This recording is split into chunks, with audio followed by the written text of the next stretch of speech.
Haneda Airport. An airport employee asks a man the purpose of his visit. He replies that he is returning to his home country. The worker is surprised that the man has traveled all over the world. He answers that he served in the army and had to travel a lot around the world. He also has British citizenship and is a British soldier. The hero was handed his passport after the check. The employee wished a good day to the hero Garrett Taiga. He thanked him. The hero still gets nervous at immigration control. He did a lot of things under military orders. He would be surprised if the officer didn't take an interest in him. The first thing to do upon arriving in Japan is to drink a cup of tea. It's a custom that began when he was sent to the British Army at the age of 16. The man put down his cup and thought someone was following him. He came to the cafe at the end of the airport to finally understand who was following him. As he walked here, he looked at the people around him. And only one of them has followed him this far. He knows who he is, so he's probably connected to his past in the SAS, but he also has every intention of taking the hero's life. The SAS is the British Armed Forces Special Forces Unit, the world's best special forces, having passed the world's most rigorous selection tests and received the best training. While in the army, he spent many years doing things hidden from the eyes of most people, and so he had to hide his face all the time so as not to fail the mission. He doesn't know what his civilian coworker was thinking, but he posted a photo of him on Instagram. He covered his face in the photo, but his face was still clearly visible in the reflection of the window, and that's how he lost his job at the SAS. Tea time is over. Who is he? Too many people want to get even with him, or the stranger needs the information he has. Or, alternatively, there is a reward for the hero's head. It is still interesting why he wants to take his life. First of all, Garrett doesn't know if this is the only person following him. Usually, they sit on the tail in groups. Probably one of them is hiding somewhere and watching the hero. Maybe he is somewhere in the crowd or watching the cameras to watch from afar. The man decides to act. The hero greeted everyone loudly and said that he had never been to Tokyo before. He asked where he could take pictures. The man showed him a couple of places and the hero thanked him and set off. He checked most of the places where his partner could spy on him, but apparently he is alone. He bought some necessary things. It remains to check the last one. If he really is alone, he can't afford to lose sight of the hero. Judging by his behavior, he is new to this business, so he will immediately run after him. Garrett will lure him to the deserted area behind the airport. He can't let civilians get involved. He's got him. Hiding in the toilet, the man took up position. The stranger is in a hurry because he is afraid of losing sight of him. He knows what he feels. But he still had to stay alert. The man took out a flashlight and used it to blind the stranger. Then he started using what looked like a stick. However, it was actually a rolled-up magazine. CCQ is a style of combat in a confined space, the pride of his special forces. Thanks to CCQ, even a flashlight can become a powerful weapon, and the light of his flashlight model is so bright that it can easily blind the enemy. If he doesn't have a weapon, he can make one himself. That's what the hero learned in the SAS, because sometimes you have to complete a mission with only what's lying around. The protagonist swung a magazine, but the stranger dodged it, taking off his cape.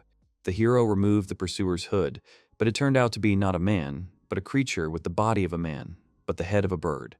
This creature threw the hero a decent distance with such force that even the toilet stall broke under the force of the impact and the hero's weight. The hero noted this power. He did not understand where the man in the raven mask got such power from. He would not want to resort to taking someone's life, but later he will regret not doing so. The hero moved closer, struck the solar plexus, and then threw the enemy into a bend. He hit the floor with great force. He coughed.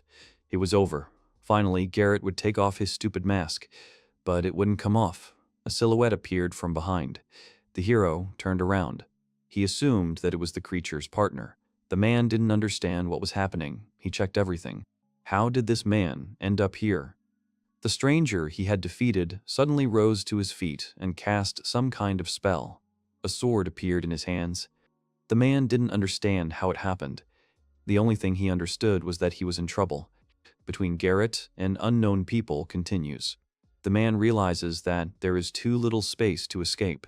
He is under their control. Suddenly, a strange, shining circle appeared beneath him. The strangers are shocked. The hero does not understand what is happening. The circle took on various patterns. Some kind of devilry was happening. The hero assumed that it was an earthquake. and the next moment she started falling somewhere. Is the building collapsing?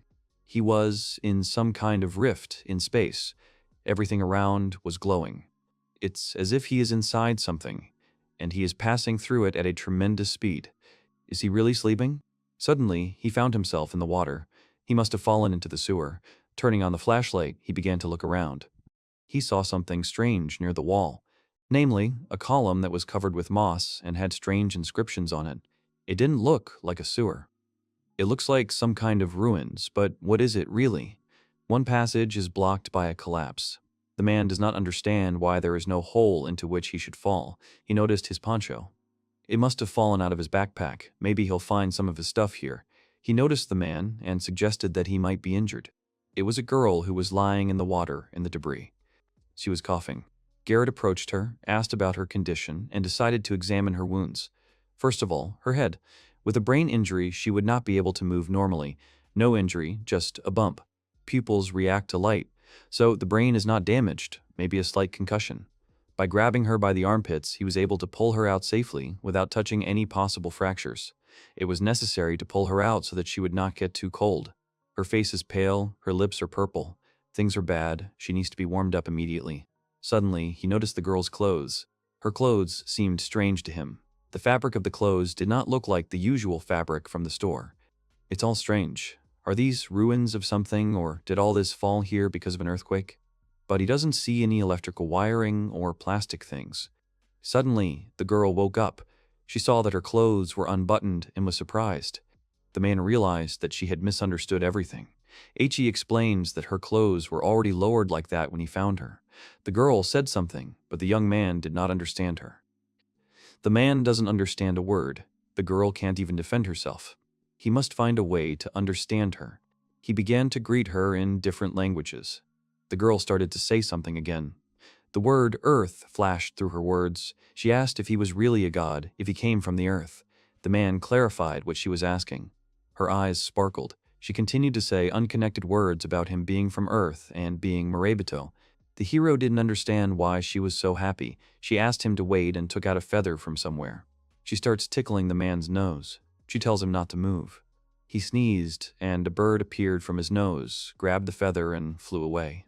The girl was covered in fluid from the man's nose. Garrett asked her what she had done and what kind of bird it was. She replied that it was a Babylonian bird. At first, the man was surprised by the words about the Babylonian bird, and then he realized that they understood each other. The girl confirmed this. She said that these birds nest in the heads of people from the earth, so they did not understand each other. She never thought the day would come when she would need the feather that she inherited from her great-great-great-grandmother. The man still feels like the bird damaged his hair in the Nomu when it flew out. He doesn't remember being so shaken in the last few years. Garrett asked the girl if she heard it, some kind of sound. Suddenly, a creature with a saber and horns attacked them. The man managed to dodge and stepped on his hand in which he held the weapon. The creature looked like a deer, but how did it jump so high? They started fighting. The girl shouted that it was a demon, a race that feeds on humans. Deer-headed warriors jump very well. She asks the hero to be careful. The demon rushed to attack. He swung his sword and almost wounded the hero. The hero, without wasting any time, also jumped and grabbed the deer by the horns. Then, pushing off the ground, he rose upward, and he twisted the creature's head off. It fell to the ground with a crash. Garrett noticed the demon's strong muscles. It really was a deer's head. The girl screamed about the danger behind her. Another such deer-headed warrior with a spear appeared. The man charged, grabbing the creature's spears and using them as leverage to attack. He noted good reflexes. This one seemed to be a more skilled fighter. This would be trouble. He wanted to give her a chance to escape, but that side had collapsed. That creature's weapon was somewhere in the water. What to do? The girl thought about whether she could do anything in this situation. If this is the place she was thinking about, then somewhere nearby there should be a weapon that the adventurer gave her a long time ago. The deer began to attack the hero with a spear again. The man understood the creature's tactics. Strike and retreat. The girl called the alien. He told her to hide, because it was dangerous here. She agreed, but before that she suggested that he take advantage of it. The guy had a flintlock in his hands. He wanted to figure out where it came from, but anything would do for now. The flintlock is good.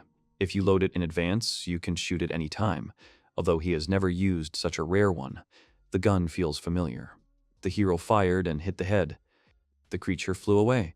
The girl said that it was cool. She was told that among the aliens, there are people with special powers. Her name is the one who stayed up late again, Mizuho. The man also introduced himself as Taiga. The girl asked about the second name. Taiga was surprised and said that there was no such thing on Earth. He asked where he ended up. This was definitely not Earth, Mizuho confirmed. People living in this world call it the Million Labyrinths. It is all riddled with dungeons, a world filled with dangerous traps, terrible monsters, and ancient magic. The man thought that the service in the flight was so terrible that he escaped from it into nightmares. I would like to believe it. Taiga says that whatever it is, does she know a safe place to go? TA said that there is, she just doesn't remember where they are, although the threshold of her house is above them. She also found some bullets and offered the guy to take them. The man asked what happened to her house. She answered that it was because of the dungeon storm. The hero became interested in what it was.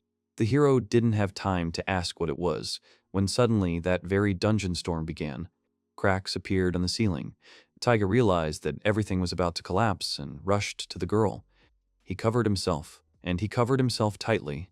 Mizuho blushed from such a gesture. The next moment, the ceiling collapsed. The man asked about the girl's condition. She thanked the guy for saving her and apologized for saying bad words to him at the beginning. Taiga suggested the girl to start moving before the monsters came, or it shook again. Mizuho asked him to wait.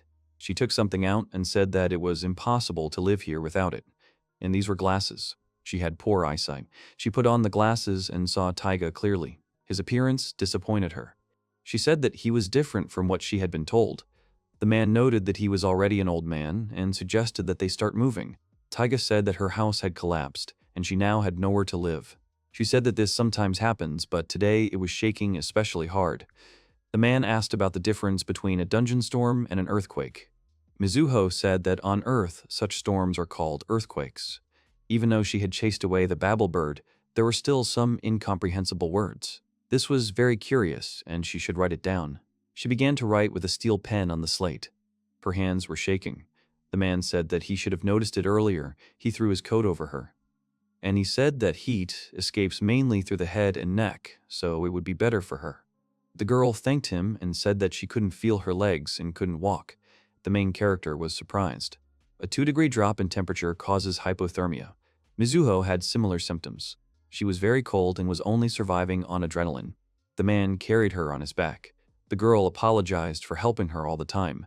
He told her not to worry. Taiga asked her to leave it and tell him where she came from. She lives at the 5th post of support of the power of the Roman Empire. Once upon a time, there was a huge country called the United States of Rome. The empire, I think, was named after her. Before that, she traveled back and forth with adventurers and trade caravans, and that's when she got the gun. Taiga asked her what she was doing now. She said that she was a storyteller. She lets people hear stories and songs passed down from generation to generation. The man noticed that she perked up quickly. Apparently, she likes to chat. The hero asked her to name some landmarks. She answered that she doesn't know if there is something beyond the wall, how she can get somewhere, and in how many days. Because this is a world where families are separated because of the wall, because of what was said, the hero can assume that a million labyrinths are one huge system. The hero felt what the wind thought. Mizuho assumed that they were probably near the exit. They came out into some huge room. Their mouths were open in surprise. Everything around was in ruins. The girl does not understand how this happened. Taiga asked if it shouldn't be like that. She answered that it wasn't. She had never seen or heard of such huge open spaces. It seemed like the entire dungeon was destroyed. She noticed the statue. There was a statue of His Royal Majesty. It stood in the middle of the state square. In other words, half of the square is gone. Mizuho hopes that the boys are doing well. Taiga understands that they will have to climb up. Will they have any strength left? He doesn't know if she'll get help there, but there's no other way out. The hero puts the girl on the ground and asks if she can walk, and he suggests finding out how the others are doing. They were walking along a very narrow groove that was left from the building. The girl said that it was high. Taiga said that she should not worry and go slowly. The man helped the girl overcome obstacles. The girl blushed every time they held hands to overcome obstacles. Mizuho said that Taiga is very cool, always unperturbed. They saved a complete stranger.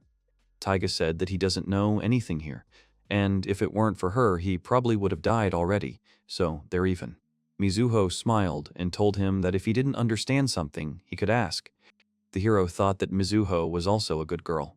She could have been so scared that she couldn't walk, but that didn't happen. Suddenly, the main character noticed something. They came out to someplace. It was a forest in the room and light. The girl noted the terrible destruction. It looks like a star. Mizuho explains that there used to be stars in the sky, but they are in labyrinths that have covered both the sky and the stars. The hero stepped on a, I want to explain, mine. In a word, in a million labyrinths, the outside does not exist. Everything is in the rooms. If it weren't for the collapse, the entire space would be closed, an unknown world just beyond the wall. Some rooms are connected to others by countless passages. He does not understand where and how all this is communicated. It is not for nothing that this place was called labyrinths. They reached the statue. They needed to climb it. Suddenly, something started to collapse again. The man covered the girl with himself. The road collapsed. Someone called them upstairs. Mizuho recognized the voice. It was Potasara-san. The man also recognized the girl and asked about her condition. Potasara told his comrades that Mizuho had returned. She apologized to the guys for making them worry. Streak ran to get the rope. Taiga noticed that the girl had tried hard. The hero was also helped up. The man said that he was a little uncomfortable. They saved him. Potasara-san said that he saved their Mizuho. This old man's name is Free Snacks. Potasara, the owner of the inn. Only it no longer exists. The hero introduced himself and explained that he had no second name since he came from far away. Suddenly he noticed the people. They had tails, ears. He rubbed his eyes. Potasara asked him what had happened. He answered that the animals, probably, it would be trauma. Mizuho asked about the condition of His Royal Majesty and the landmakers. Everyone suddenly became sad and silent. Only Potasara began to speak. He replied that the truth was that the royal court was destroyed. His Majesty and the landmakers were swallowed by the storm. Everyone looked at the statue of the ruler. Someone sadly lowered their head, and someone wiped away tears. Their fifth post of support for the Roman Empire's power has fallen. The girl doesn't understand what to do now. People started to panic. They had no fields, no cattle. They would die of hunger. And if monsters came, what would they do? They would be eaten, and that would be it. Potasara told them not to be pessimistic. If they united their efforts, they would certainly be able to survive. The hero thought that the landmakers were someone very important. Mizuho explains that they stand face to face with the darkness of the dungeons, defeating monsters. They are the people building the kingdom. Therefore, they are their rays of hope. Not everyone could cope with this, and they lost everyone. The inhabitants quarreled. Suddenly, the earth began to shake. People started to panic because the storm started again.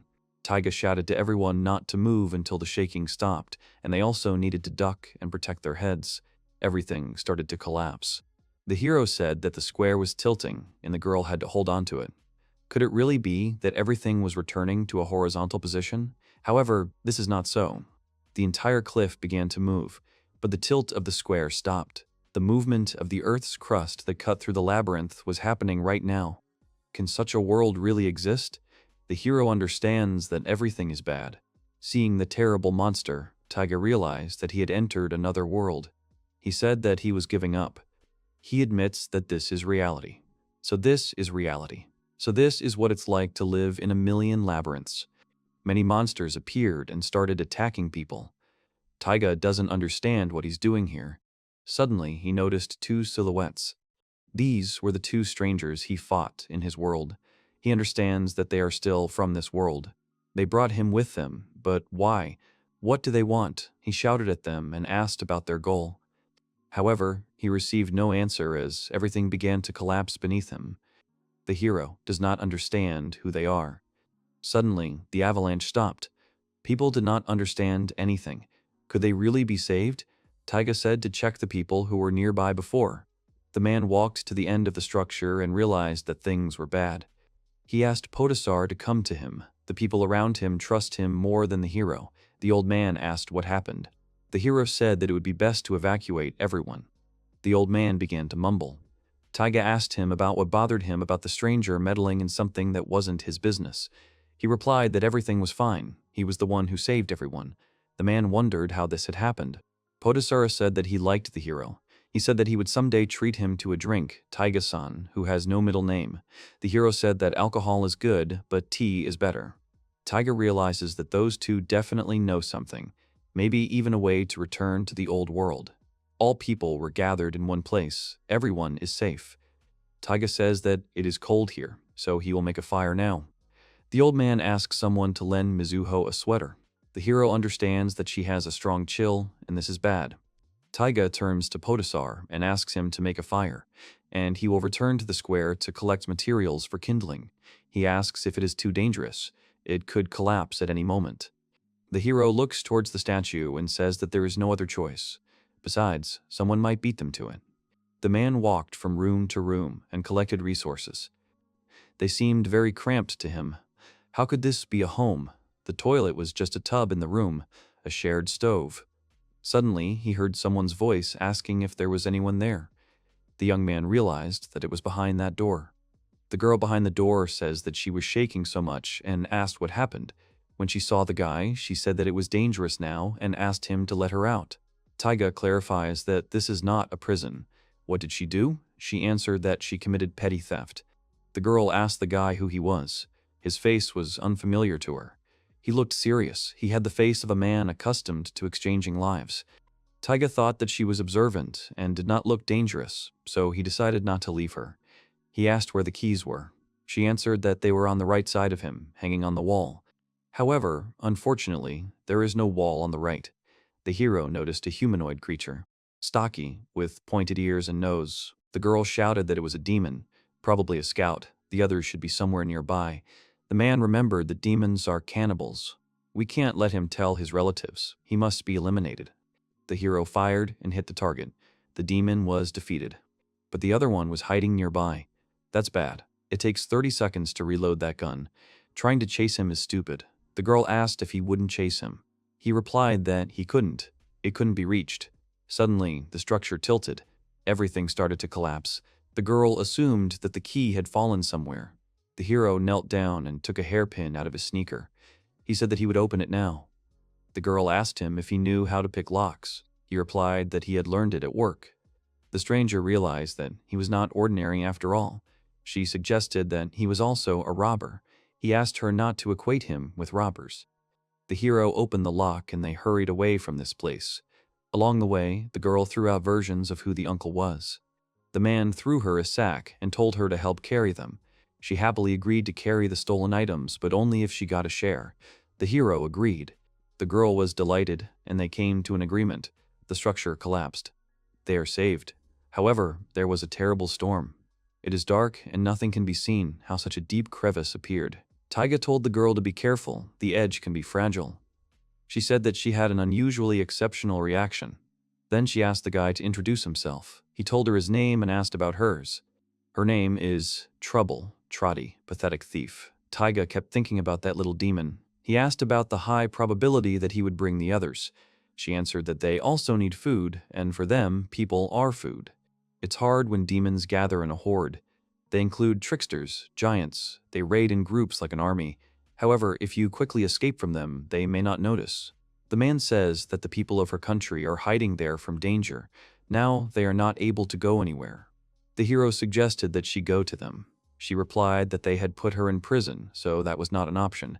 She wanted to take back her share that Taiga had promised her. She opened the bag and there were pieces of wood, a glass, a lid, and the like. Trotty called it trash. Suddenly, someone called out to the hero.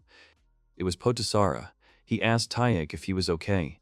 They heard a terrible roar. He answered that there were no problems, but the square collapsed. The man then asked if there was anyone else there. The hero replied that in any case he had gathered things for kindling. He asked about the fire.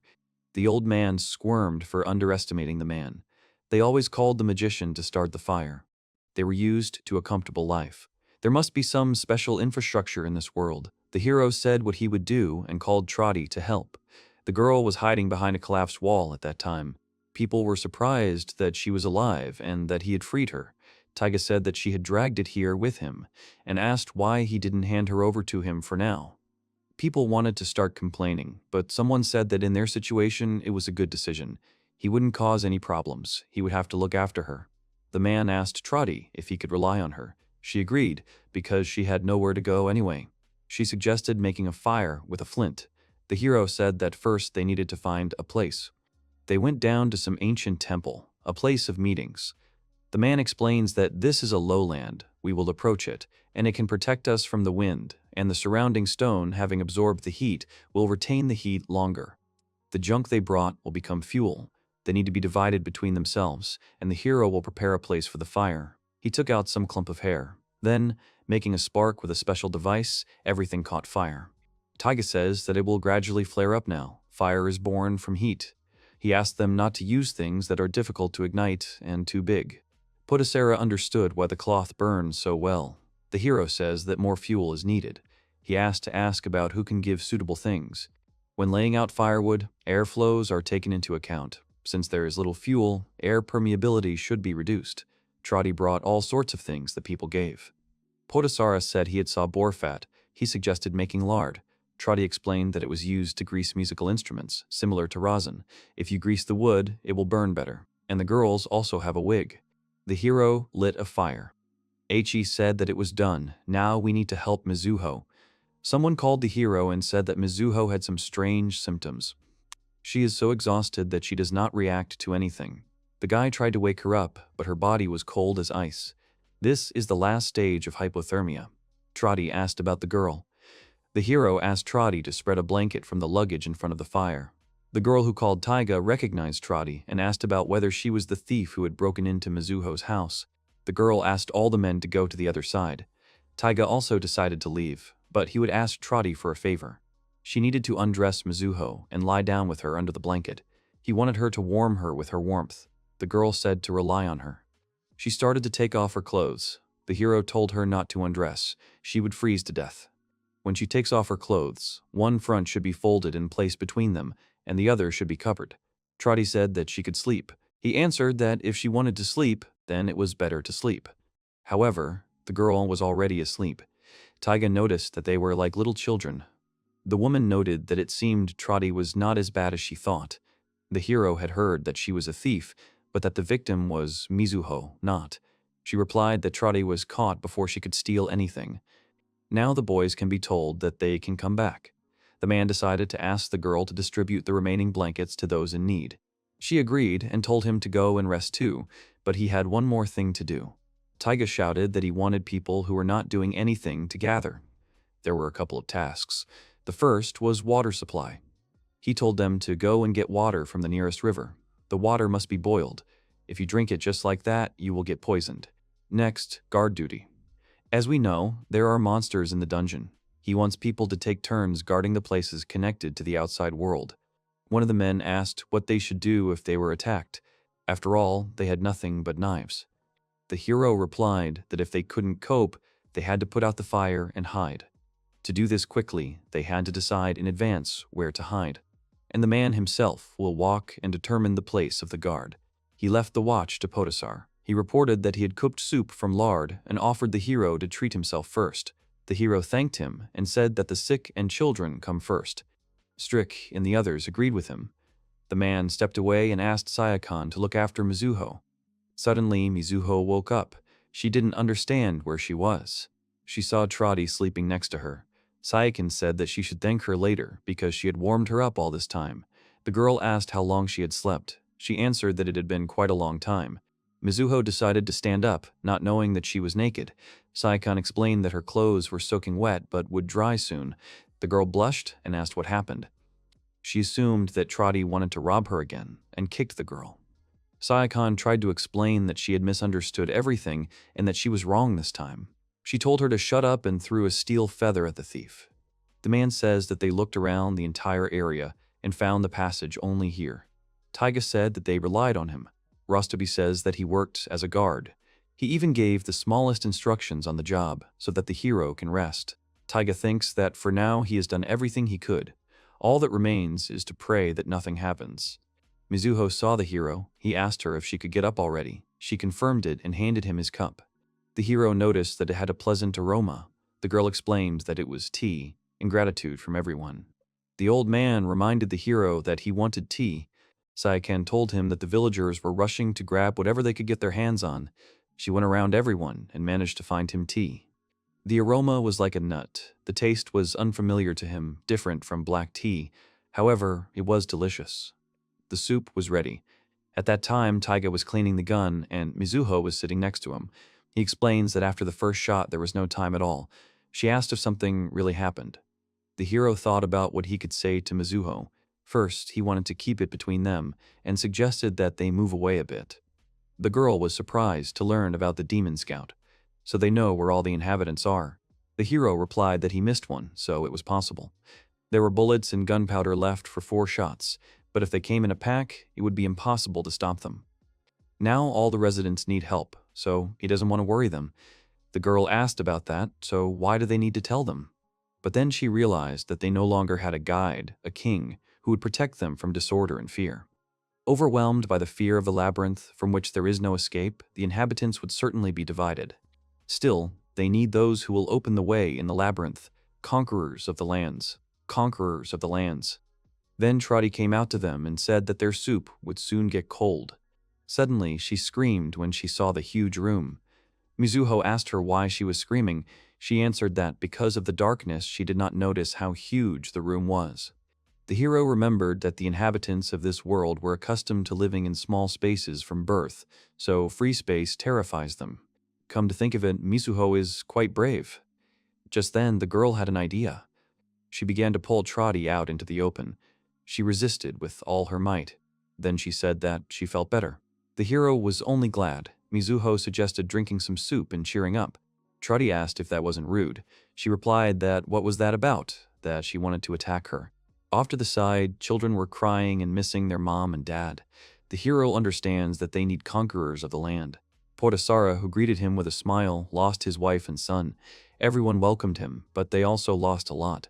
He has seen people with similar fates in the Middle East and Africa. He is not going to abandon people who have accepted life in constant fear. However, this is another world. What can he do for them? The girl went to Rostabi-san and thanked him for his efforts on guard duty and gave him soup. Suddenly, the earth shook. Something was approaching them. The man said to tell Mr. Taiga his job is to protect the residents. The girl called Taiga and said that something was coming here.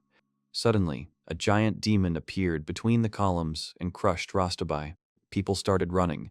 The hero took out his gun. He realized that the demon's goal was to eat them. He told everyone to hide in the shelter.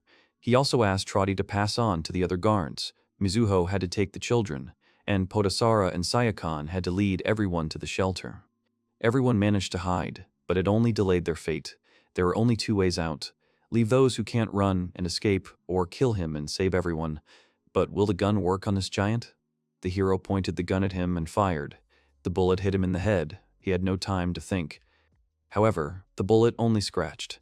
He will have to sweat. Trotty decided to help the hero. He needs time to load the gun. Suddenly, he saw the scout he had missed. He brought the main one here.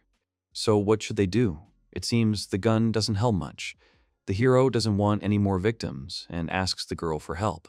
She realizes that the guy has a plan. It sounds interesting. She's ready to shake his hand. She called the demon and told him to hurry after her. He tried to catch her, but missed. The girl deftly jumped away. However, from his words, it sounded quite simple. It was necessary to lead the monster to the cliff. The girl continued to dodge the attacks. She laughed and told the monster to try to catch her. Taiga thinks that she is worthy of praise. Very good distraction. The main task of the plan is to act at an unexpected moment for the demon. Here it is necessary to hit the weak spot with 1 blow. For this, he will take more gunpowder and also a double bullet. A method of loading a flintlock rifle from the Sengoku era, it produces a shotgun-like effect. Although the load on the rifle increases, it gives colossal destructive power. The cliff was very close. Trotty would soon have nowhere to run. The girl turned and looked at the guy. The giant will try to catch her and will lunge. There is only a chance at this moment. And so it happened. The man began to act. There is no turning back. He ran towards his goal. Its purpose is what supports the huge body, namely the Alilo tendon. Taiga fired. 2 lead bullets tore through the skin. Muscles and the Achilles tendon, which had become strained due to the lunge, was torn to shreds. Trotty shouted that the hero had done it. Now, all that was left was for the monster to fall into the abyss. However, the monster grabbed the column, and then he grabbed Trotty. The protagonist shouted her name. The demon kicked the hero away. He understands that Trotty is in the demon's hands. What to do now? The girl screams at the guy to run, because the monster won't run anymore. She asked him to run with everyone while the monster tried to eat her. Taiga grabbed the dagger. He wondered if the dagger would be able to enter him. Would the blade reach the vulnerable spot? He didn't know the answer to any of those questions. However, he has no choice. The hero pierces the monster's flesh in the area of the face. The man thrust the dagger as deep as he could. He won't abandon his friends, and then the hero makes a deep cut. Blood gushed from the monster's neck, and he loosened his grip, thereby releasing Trotty from his hands. He started to destroy everything. Trotty, already standing next to the guy, is surprised that the monster can move after losing so much blood. However, the hero denies this. He says that with such a leg it will not be possible to stand. And indeed, the demon began to fall from the cliff. Trotty is happy that he finally fell, and victory is theirs. She realized that Taiga is not so simple after all. People came out of the shelter and started shouting the names of Taiga and Trotty. They were shocked that they had defeated the giant. Podasara says that it is of course sad about Rostobi. Without the two of them, they would have all been eaten for sure. Mizuho says that they are alive only thanks to Taiga. They were saved thanks to his knowledge and courage. Only he can show them the way. The girl invited Taiga to become their king. People started asking him to save them. Only he could do it. He asked them to stop joking. Mizuho says that they understand that they are being too intrusive, but she asks him to save them once more as a king, as a conqueror of the land. Trotty agrees to proclaim Taiga as king. He was the one who gave them assignments skillfully. The hero explains that he is a former soldier. He will not be able to become king. This will definitely end badly. Trotty noted that it will definitely not be worse than the current one. Then, seeing the guy's look, she told him not to look at her with such a scary look. Taiga understands that they are all serious, but asking a stranger to be king is too much. Trotty said that if Taiga becomes king, she will become the conqueror of the land. Mizuho supported her. She is not strong in battles, but she is confident in her knowledge of the labyrinth. The two of them will support him. The man recalls what Mizuho said. Land conquerors are rays of hope. It means willingness to give up their lives. These two are willing to do anything. If he has the ability to save someone, then why not? The hero agreed. But he agreed to be the king's representative. He would be until a more suitable person was found. That is, he will become one of the governors. Then, as the king's representative, he needs to come up with a name for the state. Nothing comes to mind. Something similar to the name and something that is familiar to him. He suggested the name Camp Bravo. The hero thought about their wary look. Now they will ask about where the Alpha Group is. Mizuho asked the others' opinion. They said that it sounded good. If you add great to the beginning, it will sound more majestic. From that moment, Mizuho declared the establishment of the great kingdom of Camp Bravo. She greeted the representative of King Taiga. The former soldier became the king of another world. This doesn't suit him at all, and he's not interested in power. However, he can't leave the residence either. What a complex character he has. From this point on, they set up the first meeting at the round table of the great kingdom of Camp Bravo. They have two problems now. The first is that the firewood is running out. There won't be enough for this night. The second is that there is a shortage of food. Getting food for 29 people is quite a difficult task. There is no one to expect help from. If they don't do it themselves, they will die. Mizuho agreed with Taiga and said that they would have to enter the labyrinth for that reason. The girl noted that Taiga was Morebito, and he didn't understand what they were talking about. Trotty explains that if you want to get resources from the million labyrinths, you will have to explore an infinite number of rooms. A room with a forest, a water room, a room with ore, a place where there is land and stars twinkle, and there's a place where you can plow a field, fish can swim in the water. The hero realized that different rooms had different resources. There was too much that was unknown to him, a stranger. He told everyone that he was a Maribito. They were not surprised, even indifferent. Trotty drew everyone's attention to the fact that the square was the place where they were, that is, their refuge. This is the royal palace. This is their new royal palace. Although there is not even a throne, Mizuho confirmed this, but it is from this room that their kingdom begins. Trotty suggested going back to the plan. The palace is surrounded on three sides by a cliff, a wall, and a river. Apparently, the labyrinth can only be entered from the north, the very passage through which the demon giant entered. Only by passing through it will they be able to explore the labyrinth. Now the hero understood the meaning of the conquerors of the lands as opening the way in the labyrinth. Everything is decided. It is necessary to choose people ready to go into the labyrinth. Taiga says that there are giant demons and deer-headed ones living there. He is against taking them with him. Trotty said that she understands, but to carry the load you need hands. Yes, it is dangerous, but what can you do? The hero suggested that he go ahead and keep them safe.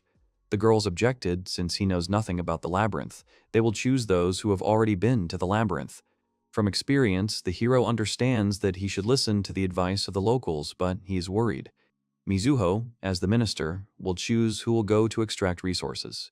And Trotty, as Taiga's confidant, she will collect everything necessary for the expedition. While they were deciding who the hero was, for some reason he started calling him Ninja. This world is hard to understand. He told the girls that when they finished, he needed to do something before they went. Mizuho asked what it was. The hero told everyone to lie down. If you don't know how to lie down correctly, you can get injured. He told everyone to learn the moves, and then jump and lie down. Trotty called him the devil's coach. Mizuho said that she can't do it anymore. She's not very good at that. Taiga explains that they are going to the labyrinth. It would be a shame if he got hurt over nothing. Trotty said that she would cover Mizuho's back. She replied that he became even more worried. The hero remembered how he trained new recruits in the army. He really wants to return to Earth, but due to the endless events that arise, he forgot to ask. But Mizuho must know something. The man called the girl for a conversation. Taiga asked if there were any other Morebito besides him. No one was particularly surprised to learn that he was the only one. The girl confirmed and said that it was probably because he didn't know anything about the labyrinth. She doesn't think anyone has ever met Morebito in real life, but in a way, they are quite close to each other. After all, they have heard stories about the Inmirs since childhood. She is the storyteller, and often tells these stories to the children here. There are many different stories from ancient times, about those who got rich, about love with the queen, but most of all, tragedies about those who died in the labyrinth. Suddenly she laughed and said that it was a joke and he shouldn't worry. They would be with him. The hero asked if there was a story about someone returning to the old world. The girl answered that there was, but she wouldn't say that there was much. Here, Mizuho remembered that they needed to get going quickly and tried to wake Trotty. The hero answered that the hold was very strong. The girl says that there are almost no such stories. There is one about him finding his place in the million labyrinths and living happily ever after. Mizuho protected him. She wouldn't lie. It seems there's no hope for a happy ending in Morebito stories. The only clue is those two. Now they need to focus on the mission. There's no telling what awaits them there. They have a dagger, a knife, a tree-chopping axe, and one bullet. Will he be able to bring everyone back safely? The hero asked if everything was ready. Trotty confirmed. The giant demon won't come again. There's still the smell of blood from the previous demon that Taiga defeated, so he shouldn't appear out of fear. Suddenly, Trotty noticed something carved on the pole. Mizuho decided to take a look. It's a bit worn out, and you can't read everything. Indeed, there is something here that looks like a temple, but there is no lift. Although perhaps this column is something like a lift. Taiga said it didn't matter. Trotty pointed out that Mizuho was more suited to the role of a scientist than a storyteller. Someone turned to the man. Potasara called the hero and said that they had hopes for them. Trotty remembered that this was the first campaign in the history of their kingdom, so he should say parting words.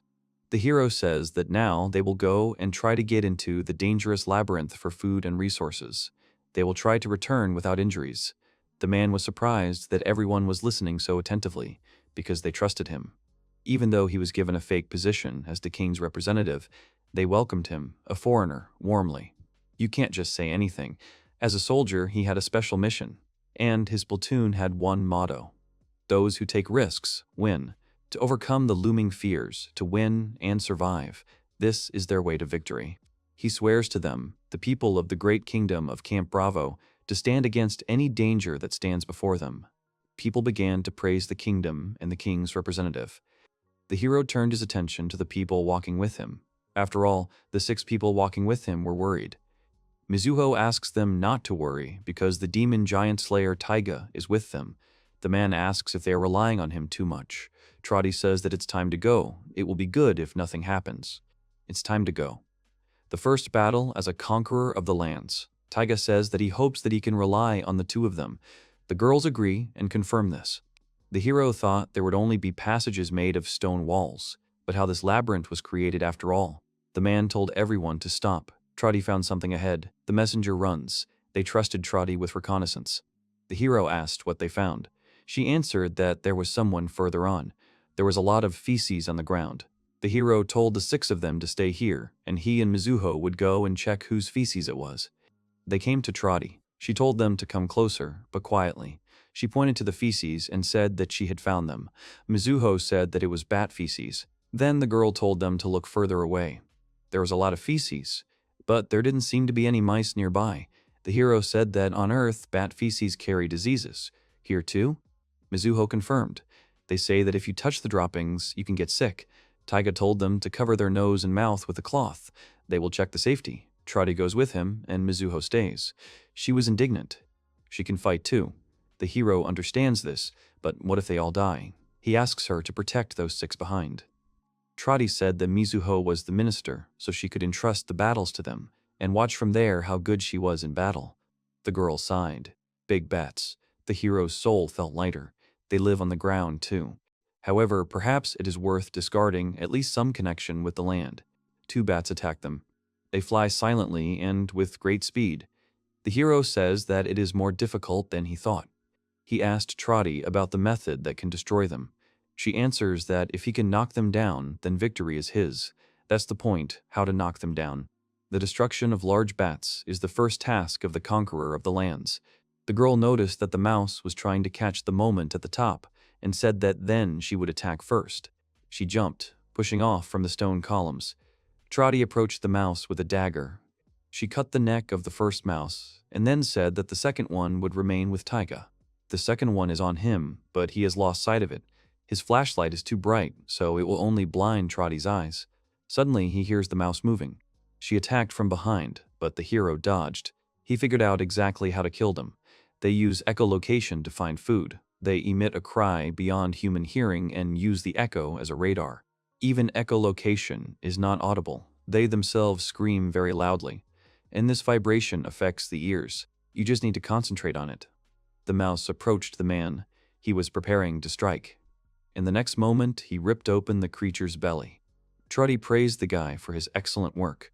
She noted that her advice was useful. He replies that he defeated her before she fell to the ground. He does not understand why the girl is so confident.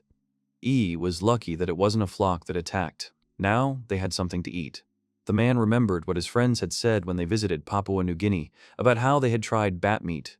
If it was well fried, it was edible, but to be honest, it was strange. Trotty went after Mizuho. Mizuho congratulated her comrade sarcastically. Trotty noticed that she was still offended. The hero suggested leaving it for later, and now the girl should take a look. She looked at the mouse's body and asked what it was. It rotted. It might be a poison needle. The man asked if she knew anything. She said there were monsters that threw needles with and without poison, but they were alive. The girl needed to think about it. Trotty said that, in any case, you can't eat it anymore. It's too dangerous. There's nothing you can do about it. Suddenly, one of the mice moved. Taiga suggested that they all continue walking together.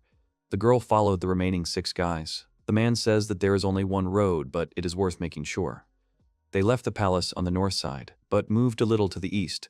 The hero noticed that Mizuho was holding the North Star, which they called a compass. When the research progresses, it will be possible to make a map with it. Suddenly, someone screamed. The hero recognized the voice of the messenger. The girl confirmed this, recognizing Conroe's voice. Trotty was hanging on the edge of the wall, one hand holding onto the edge and the other holding Conroe, preventing her from falling into the abyss of needles. Her hand began to slip. But Taiga managed to grab her in time. He told her that the lid was starting to close. The girl apologized to him. She didn't notice when she came the first time. He answered that it was hard to notice. The hero thought that it was a flawless construction. The joints were almost invisible. But why in such a place? And, most importantly, why? Trotty found something. She told everyone to move away and pressed a button, and the ground fell in. The hero decided to leave a mark there. The man does not understand who built this trap. On purpose, such a complex one. Mizuho explains that the labyrinth did not exist in this world from the beginning. It was only after the labyrinth disaster that the entire world ended up inside endless passages. People say that even now the labyrinth continues to expand. All the passages, rooms, stairs, and everything around appeared as a result of the catastrophe. And this trap too. Trotty points out that the trap with magic is even worse. There are also creatures, like people, who rebuild the labyrinth. This is a problem, because a trap is a psychological fight. They are able to limit the enemy's movements. In order to resist, you need to predict the enemy's thoughts. However, you can't do that here. They reached the room where the tree was. Trotty was glad that they got firewood. Mizuho noticed the bloodsucker Pueria and told everyone to be careful. It was slow, and there would be nothing to be afraid of. They need to cut down the Vertki, and a few people can carry them to the palace. There is food left. Suddenly, Trotty noticed something.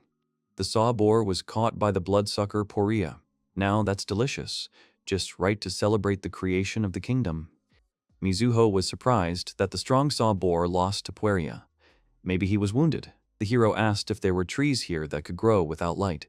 She answered that she had not heard of such a thing. Suddenly, the tree opened its eyes. Mizuho shouted that it wasn't a tree. It was Trent, and everyone needed to back off. The monster started to attack them. The hero shouts at them to retreat. But they can't, because Pueria closed the exit. Trotty said that they were in Trent's territory. The man shouted at the girl to dodge. She obeyed and did not understand what it was. Suddenly, she tripped and fell. The hero shouted her name.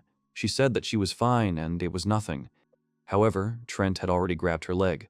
The girl realized that things were bad and quickly pulled out her dagger. She started trying to break free.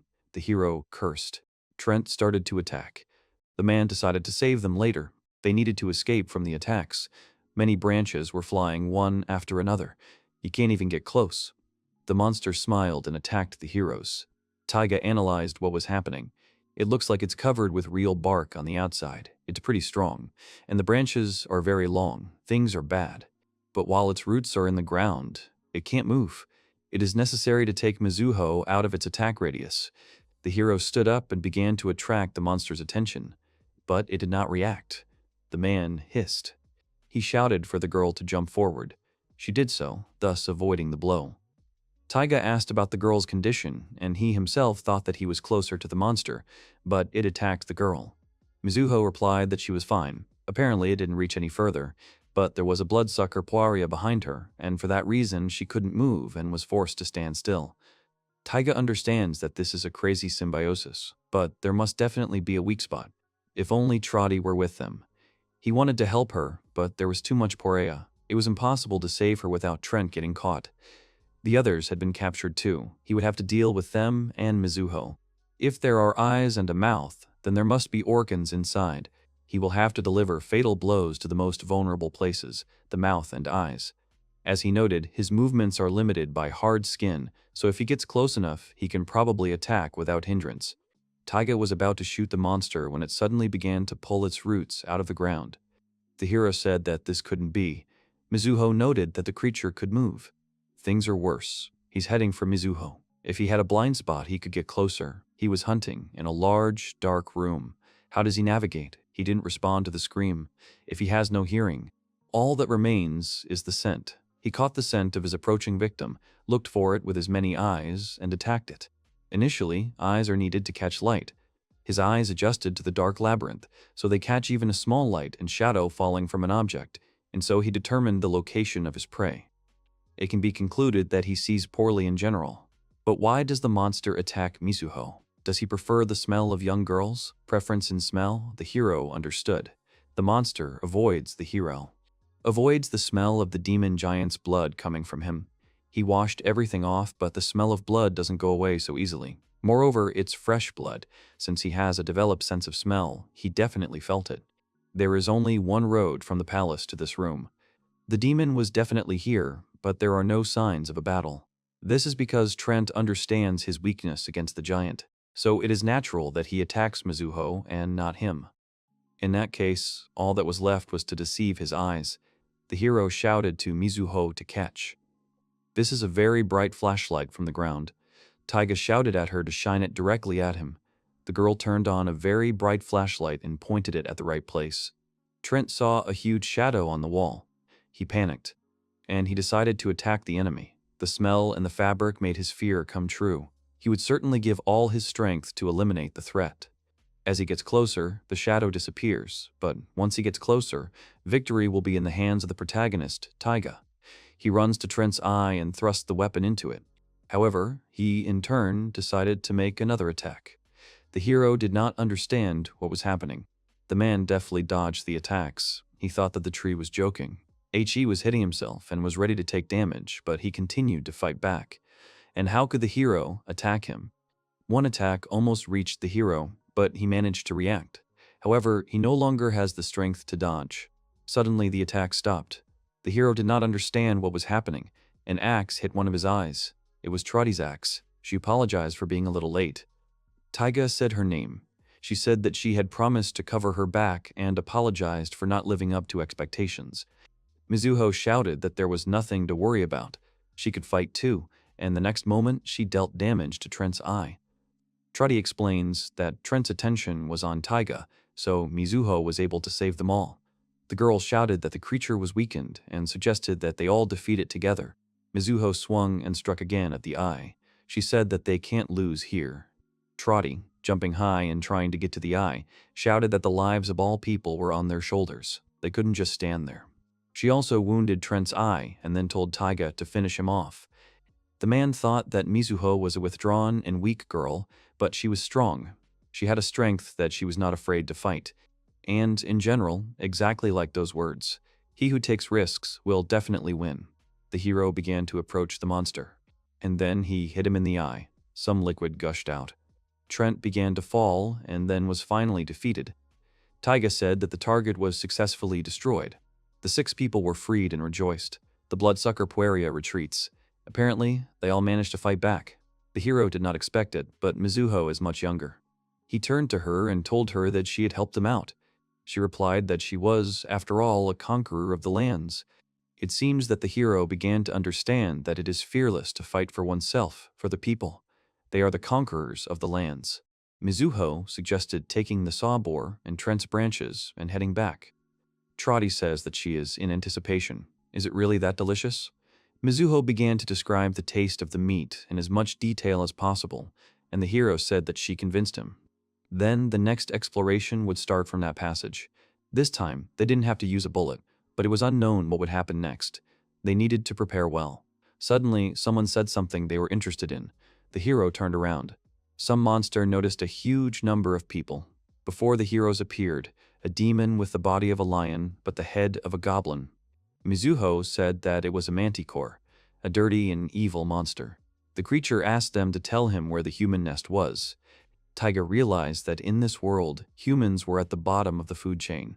Looking down at those present, the monster said that their nest was somewhere nearby. It was a monster covered in fur, just like a lion has a mane. Everyone looked at him warily.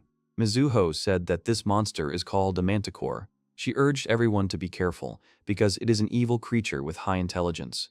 The protagonist thought, with a frown, that the monsters were still coming, and they were no longer able to fight. He thought about what to do.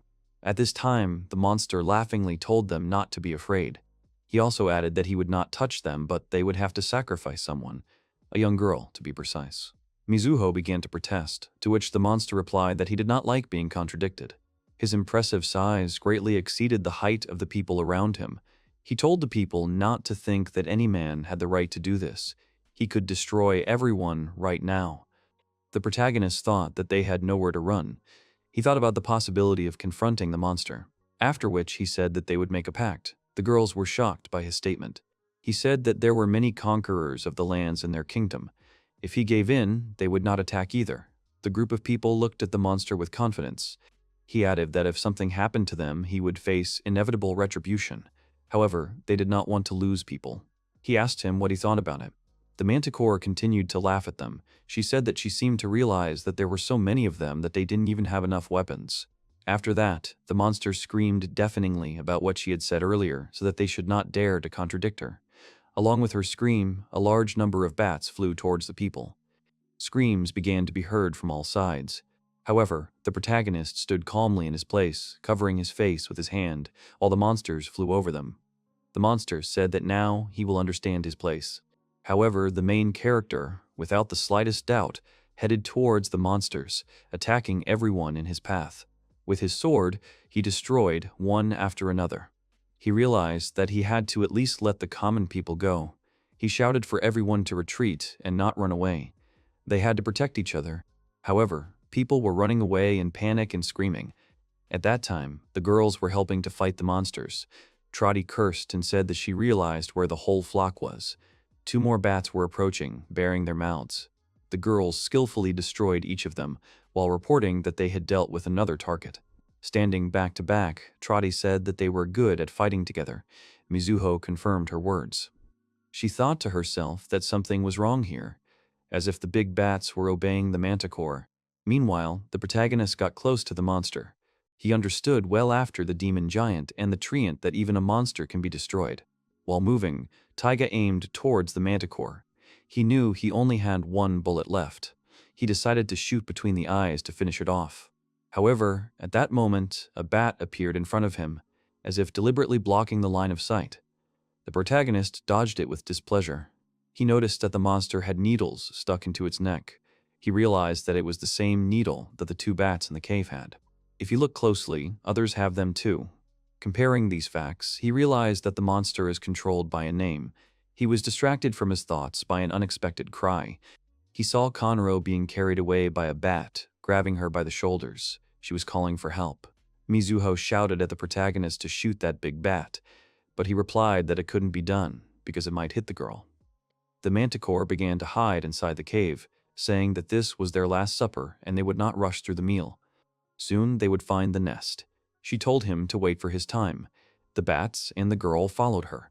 Trotty screamed that they couldn't let him do this. Mizuho tried to stop her, but the girl was adamant. Taiga told her that they would save her. After all, they had only recently found her. Mizuho added that he was right.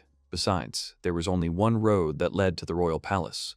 The protagonist confirmed her words and added that they also couldn't follow them blindly, since he had minions.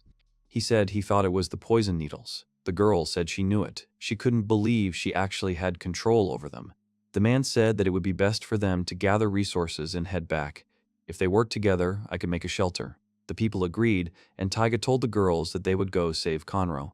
They strongly agreed with him. A little later, they were moving through a dark dungeon. The protagonist said, lighting the way ahead, that they had a problem. They found themselves in a room that had several passages further on. The man was sure that there must be some traces here. Mizuho agreed with him and suggested that they go and look. Trotty said they decided to chase the monster emotionally, but she wondered if they would be able to destroy it, since the main character only had 1 bullet left. Taiga agreed with her, adding that he couldn't risk shooting from afar because of that. At that moment, Mizuho reported that she had found something. She suggested that they look at something and they noticed that there was no arch. This meant that something had torn it off due to the size of the monster. She agreed and added that this meant that the monster had come from here. In other words, she thinks that the monster's lair is at the end of that path. Trotty agreed with her and said that they should go there. The man told her not to hurry, reminding her of his previous words. The monster wasn't going to destroy the prey right away, so they had to be faster.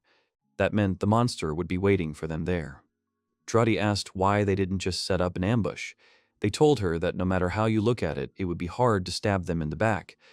She replied that, indeed, but his minions could include more than just large bats. The man thought about how sometimes it would be hard for people to win, even if they were suddenly attacked by a domestic cat, let alone a giant monster with a human face. He decided that they needed to come up with a plan. They needed to lure him into a trap that they had encountered along the way. Trotty happily agreed, adding that they would then take him out in 1 blow. Mizuho was curious about how they would get him there. They decided to talk to him, but they doubted whether it would be possible to come to an agreement with this monster. It was unlikely that he would fall for the trick so easily. But at the same time, he looked at people as worthless. So, they have a chance. But if they fail, they use Plan B. Moving through the cluttered corridors, they finally arrived at the monster's habitat. Entering the room, the protagonist asked him if he was expecting him. Raising his hand, he apologized for lying to him then and asked if he had made him angry. Turning towards him, the manticore told him that he could tell that she had invited them and that he had come to her. She asked him if he had thought that he might lose his life here. He replied that he had thought that she would show him mercy.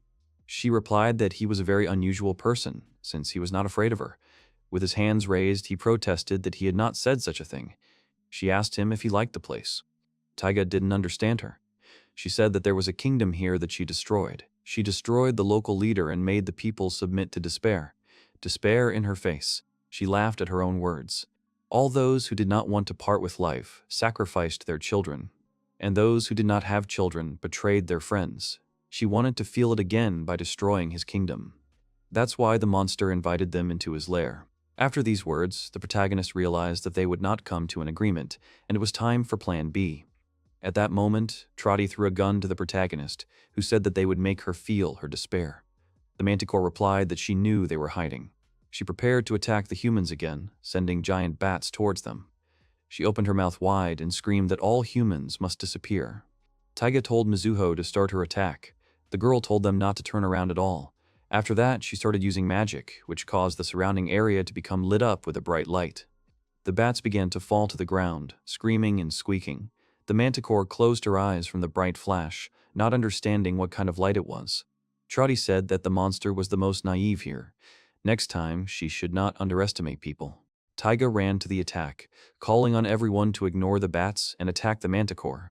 The girls agreed with him and went to attack. At this time, the monster fluffed up her tail so that it looked like a large number of dark needles. She rushed to attack them, screaming that they should know their place. They confidently moved forward towards their goal. Suddenly, the protagonist ordered everyone to lie down. At that moment, a large number of spikes from the monster's tail attacked both bats and people. Mizuho screamed and quickly pressed herself to the ground, dodging them. She noticed that they were poisonous needles. The manticore screamed that they were doing the right thing, bowing her head. Trotty was almost at her side, ready to strike with her dagger.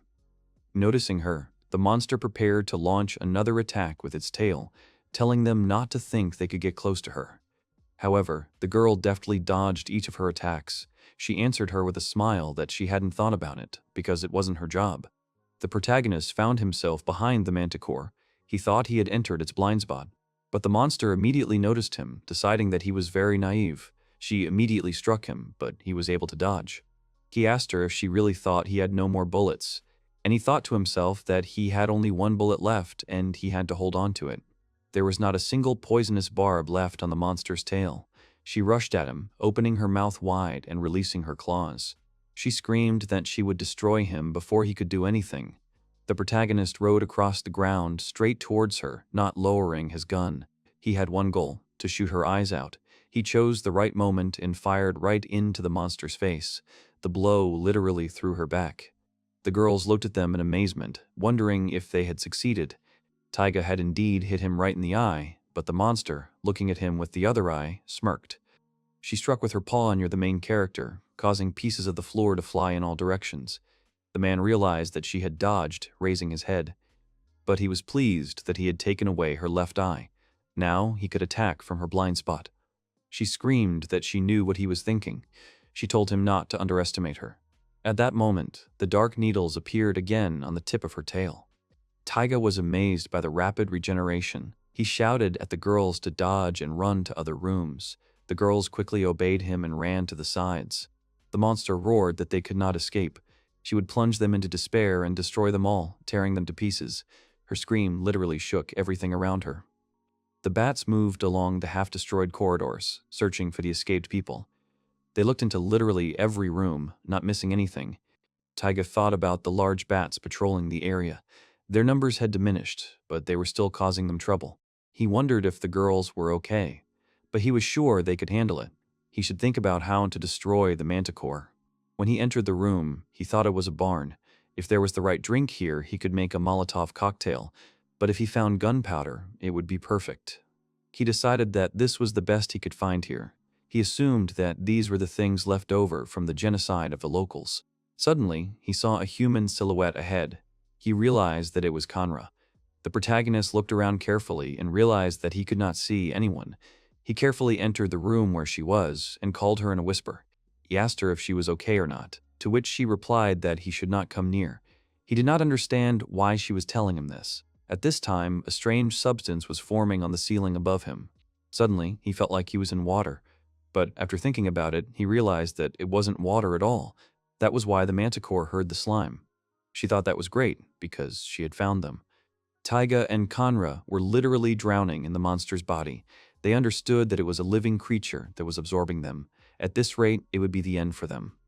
They heard the footsteps of a large monster. The shadow of a manticore was approaching their location. The protagonist realized that things were bad. Suddenly, the monster's core was cut by an axe.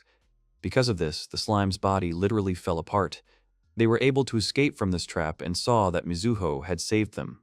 Pointing to a dark opening in the half-ruined wall, she told them to get up quickly and go there, her face extremely serious. When the monster looked into the room, there was no one inside. She realized that the girl was missing.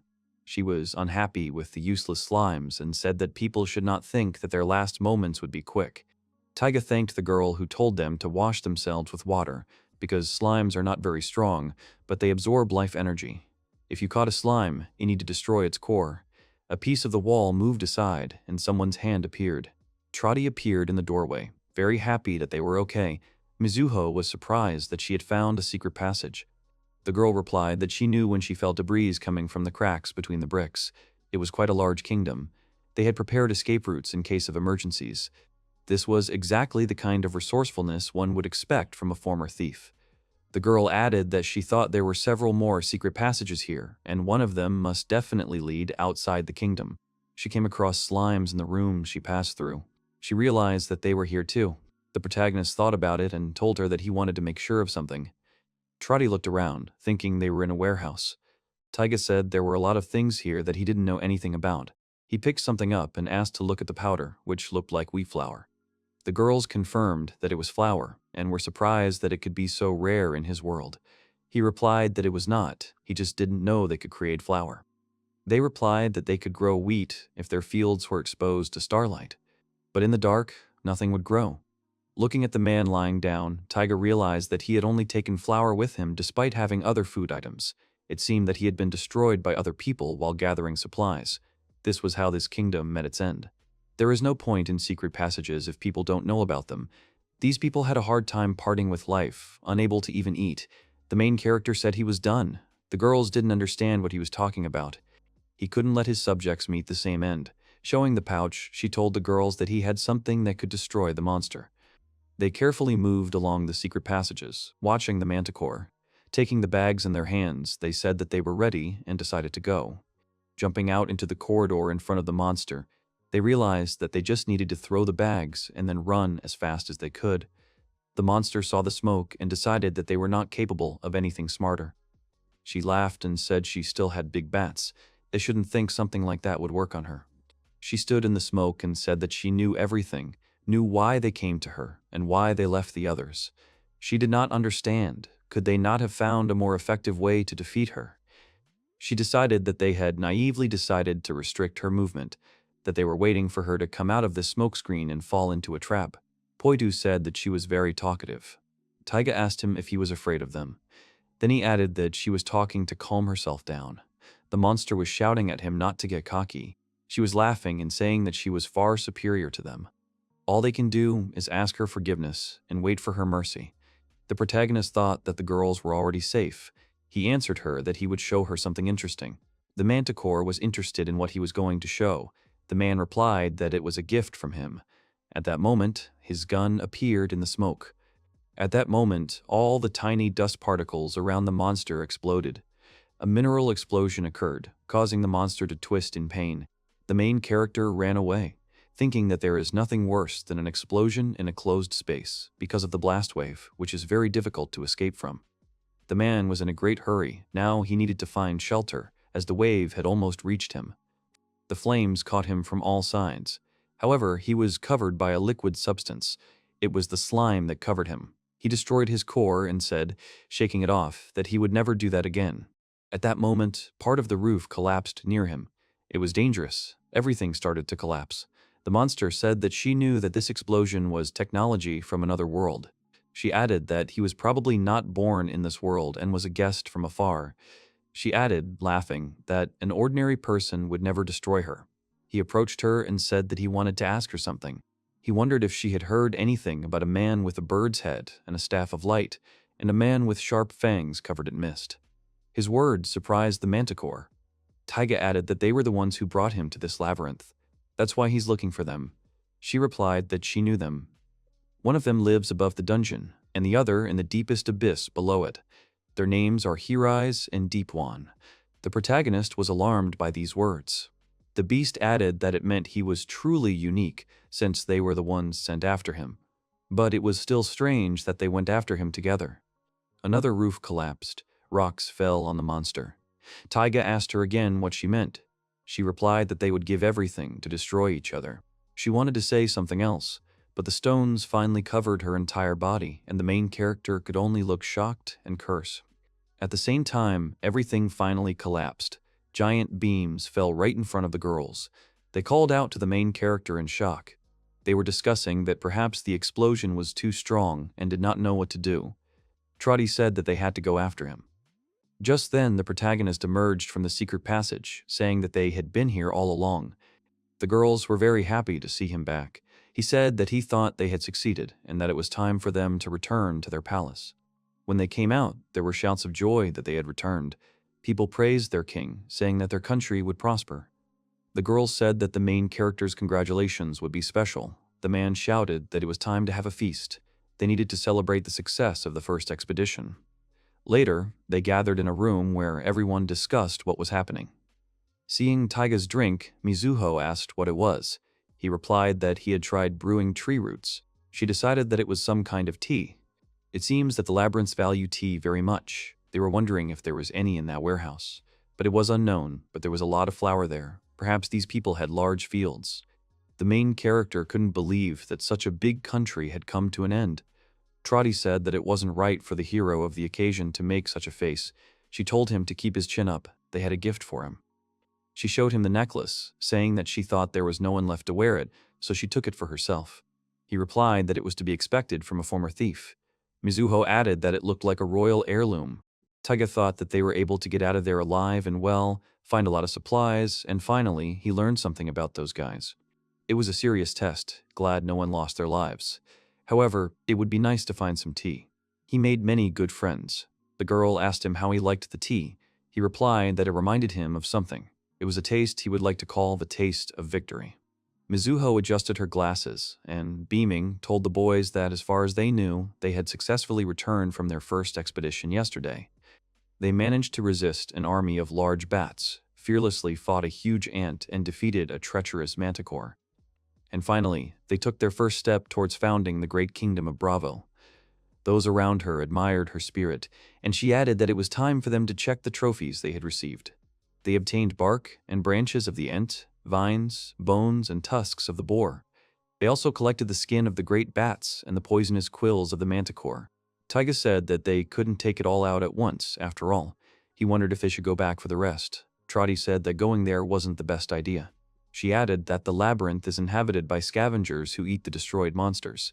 Most likely, there is nothing left there. Mizuho suggested making a precise list of the resources received and then deciding how to use them. The protagonist replied that he didn't think they really needed to bother. Meanwhile, the girl was already sorting through the branches and giving orders on what to do with them. Trotty added that she seemed to enjoy fiddling with papers. Taiga turned to the girl and asked if she had decided how they would use these resources. The girl replied that if they used them wisely, they would be able to rebuild their kingdom a little. After that, the girl smiled and asked to be called Madam Minister again. Those around her thought that she had definitely earned her title. Taiga picked a fruit from the tree and asked what it was. Mizuho replied that it was an ant fruit. Trotty was surprised that he was going to eat it. She added that it was the fruit of a monster that ate people. The man replied that it was possible that the fruit might be poisoned. At that moment, he cut the skin of the fruit. She was also curious about what he was doing. He replied that he wanted to check with the knife whether the fetus could feel pain and whether it would react to his actions. As a result, he realized that everything seemed fine. If nothing changes within 15 minutes, you can put it in your mouth. If nothing happens within 5 minutes, you can try biting it. If it is bitter but invigorating, drink the juice and spit out the pulp. Then, if they do not notice any abnormalities within 8 hours, they can eat half of this fruit and wait 8 hours. If they do not feel any weakness, they can try to eat and wait 24 hours. Trotty didn't understand all these complications. Taiga said that if everything went well, the fruit would be edible. If anything, it would be possible to make jam from this fruit. He asked the minister what they would do next. Then they came to a place with large columns, and everyone was wondering what kind of place it was. The girl answered, something like a warehouse. She took out the necklace and showed it to those present. Trotty did not understand why she took out the necklace she had found. Mizuho replied that if they continued to explore the dungeon, they might find more treasures, and then he would need a guard. That's why she wants Trotty to become the guardian of the royal treasures. The girl only blushed and became embarrassed in response. She couldn't believe that this was being offered to her. She used to be a thief, she could just steal them and run away.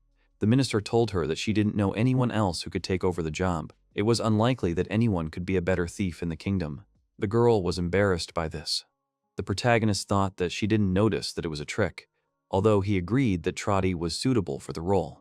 Mizuho added that even if she wanted to run away, there was nowhere to run, so he decided to entrust it to her. She was beside herself with happiness. She rushed to embrace the minister, but she dodged it nimbly, causing her to fall to the ground. Mizuho told her seriously not to come near her. Trotty didn't understand why. She lay on the ground and cried quietly from resentment. The minister asked the protagonist where the manticore's needles were, because she had not seen them. He replied that they were very dangerous, so he decided to keep them with him. If they encountered a monster like a manticore again, they would have a hard time defeating it, so he decided it would be a good idea to use them in battle. If they return their handkerchief, they can use it in battle. Trotty was surprised by his actions and said that he was just like a ninja with poisonous needles. Taiga didn't understand why a ninja. The girls answered that he was like them. He was surprised by this and suggested going back to sorting out resources. He asked the minister what they would do next. The girl replied that they needed to develop the kingdom's infrastructure. They needed to make it even better. The protagonist realized that she had gotten a taste for it. Trotty continued to tease him, calling him a ninja. He asked her to stop. The residents gathered around the fire pit and discussed their actions. They needed to bring more ropes to build the structure. With the help of the ent branches, they were able to make drying racks for the meat, so they did not eat all of the boar meat. He wondered if they used a blanket to keep the smoke in. The girl replied that with the help of smoke, they could even cook insect meat. The man admired them and thought that it was very good that they could make such simple but useful things. At that moment, he was called out. The man said that he thought it would be nice to make a fireplace for cooking food, but he had no idea how to build it. Trotty said that this way, they could make even more delicious food. Taiga said that he had an idea. He had learned something from a survival instructor one day. They asked him what he had learned. He replied that it was a Yukon oven.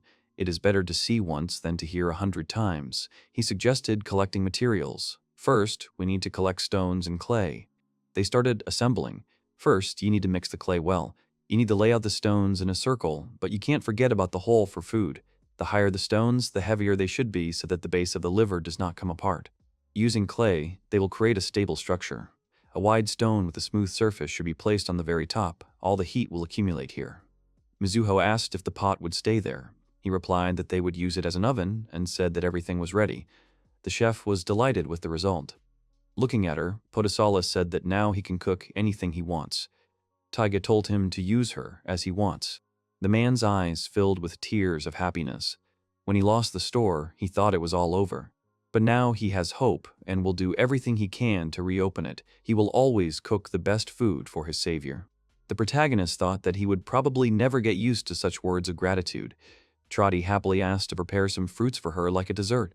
However, the men looked at her with a scary face. Taiga thought it would be a good idea to listen to others' opinions on the development of the kingdom. When time comes, he will need to ask others for their wishes. Trotty suggested building another oven. That way they could cook more food and boil more water. The man replied that one would be enough for now. He wanted to make a blacksmith first. Looking at the water flowing down, they thought it would be difficult to make. There is water here, so this place is good for it. Taiga asked what was wrong. The girl replied that a forge furnace requires a lot of fuel to operate. It would be quite difficult to get coal and things like that now. The man asked about magic, because there really was no other way to forge weapons and tools. She replied that there was. Let's say, using the heat of the star, which is used by monsters, or the powers of the labyrinth. Mizuho explained that it was a power that was related to the labyrinth's disasters. It seemed that the intervention of the labyrinth's powers could change the quality of an item. In any case, most of the tools were lost, so it is almost impossible to open the forge again. The minister sighed heavily. She said that meant they couldn't build the prison.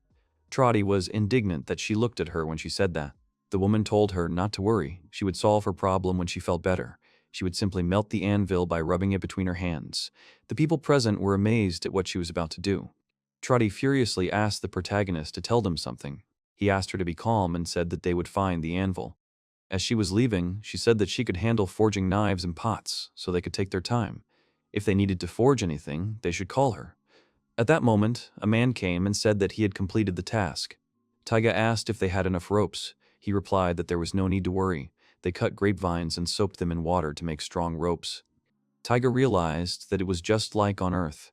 He asked if they had figured it out themselves. He confirmed his words. In response, the protagonist praised him for his excellent work. The minister asked what he had asked to do. Showing the rope with the plates, he replied that he had asked to make an alarm. He thought it would be a good idea to protect himself from uninvited guests. The minister asked again, and Trotty answered that the huge demon was brought by the demon's scouts. It was good that they met and destroyed him in the labyrinth, but if they wandered to them, then trouble would be inevitable. The protagonist added that it was possible that a group of scouts might wander into their kingdom. Can they imagine what would happen if they were attacked? Mizuho replied that it all depended on the size of their army, so she couldn't say anything about it.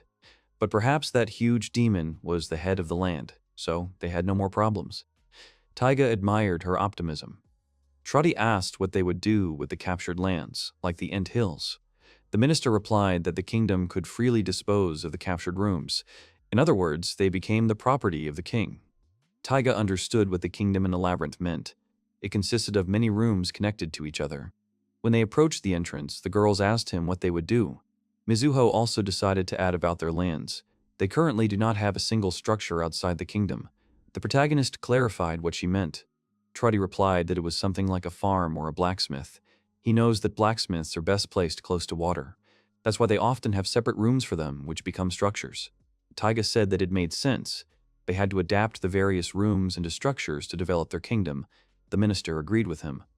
He added that in that case, the Ents Hill with plenty of land would be good for farming. He remembered his former habitat. Mizuho agreed with him, saying that it was a very good idea. That way they could provide themselves with food. Trotty asked about the cave with the big bats. She didn't think they could be useful for anything. They are directly connected to the hill, so they should make them part of the kingdom. She was told that she was right, of course, but didn't she think they would have problems? At that time they had just come to a mountain with stalactites. The girl added that there were just mountains of bat excrement there. She said that they could certainly take them out of here, but the cave would still be dirty, so she wondered if they could do something about it. The man thought about her words. The minister replied that they would have to figure it out somehow anyway.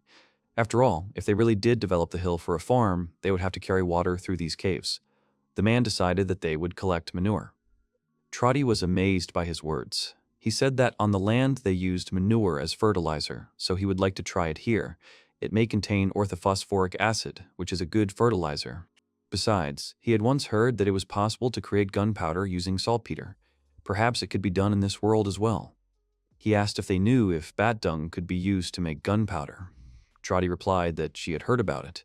Even before the war, people sold animal manure at exorbitant prices. She was even once ordered to steal it. Mizuho was surprised by this. She couldn't believe that the girl was doing this. She replied that there was no need to humiliate her, because she refused it. The man said that this meant that they could actually use him as fertilizer. Trotty had the idea of selling it, but the minister said that it was impossible. First, they needed to establish foreign policy. She replied that maybe it should be used to create gunpowder. If they wanted to continue to take over the labyrinth, they would need weapons. However, Mizuho doubted that her proposal was normal. Trotty asked the protagonist how to make gunpowder. He replied that to get saltpeter, they would have to evaporate it from manure. The smoke would stink terribly. Mizuho noticed that the hill looked much wider than she thought. Trotty replied that if they removed all the moss from here, they could make good farms. The man had no idea what that was. After looking around, he realized that he couldn't see any remains of the Ent. He realized that this was the work of those same scavengers.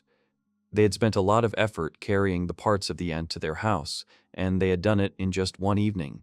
He wondered what had happened to the vines. After lighting them, the girl said that they were hanging peacefully. The protagonist asked if they were sure that they should not remove them. Mizuho replied that if they were careful, there shouldn't be any problems. They would grow, of course, by eating insects and animals, but that way they could make more ropes out of them. If anything happened, they could escape to the manticore's lair. They considered whether they should build a fence just in case, and decided it was a good idea. Trotty said she thought they had forgotten one very important thing. Will they be able to grow anything there without a star? Everyone agreed with her, and the main character said that in that case he had a proposal. The minister clarified what he meant. There were many secret passages in the manticore's lair that they could use. The girls realized that he was suggesting that they search there and decided to explore everything a little later. He asked how they could get seeds or grains of rice, whether they could be found in the labyrinth. The girls answered that there were other ways, but there were some problems. Previously, you could get them by trading with other kingdoms, or buy them from a merchant, but that was before the underground storm.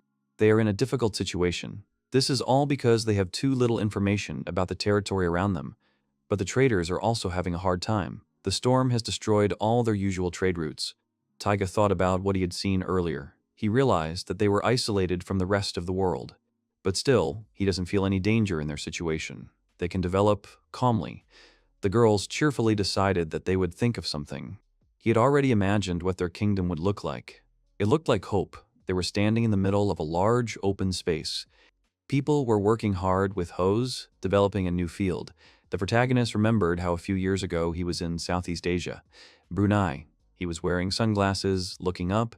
He stood in the middle of an impenetrable forest, thinking that he had apparently missed the guide. There was no one around him, only trees and bushes. Looking around, he realized that there was no training now. He hated the jungle. And yet he had been told not to fall behind. Now they would tell him why he felt so defenseless. Suddenly, an orangutan appeared in front of him, looking at him intently. He made a sound, and they continued to just look at each other. He was brought out of his thoughts by the girls who persistently called him.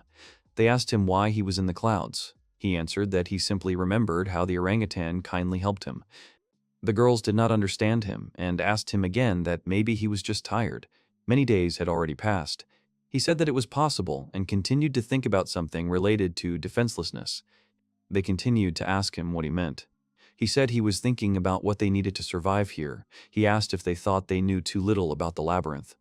If we assume that people abandon themselves in the jungle with absolutely nothing, will they be able to survive there? Obviously, the jungle is dangerous. But another thing is important. They will not be able to survive for long if they do not understand where it can be safe. Same goes for surviving the maze. They have to stop feeling their way around before someone is gone. He thinks they'll manage somehow.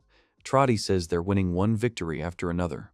From the Ivans, he learned a lot about the jungle, and their knowledge is knowledge accumulated over many decades. He asked the girls if they knew that the treant can move, and also how to fight the manticore. They need a good mentor. The minister understood what he meant about being defenseless.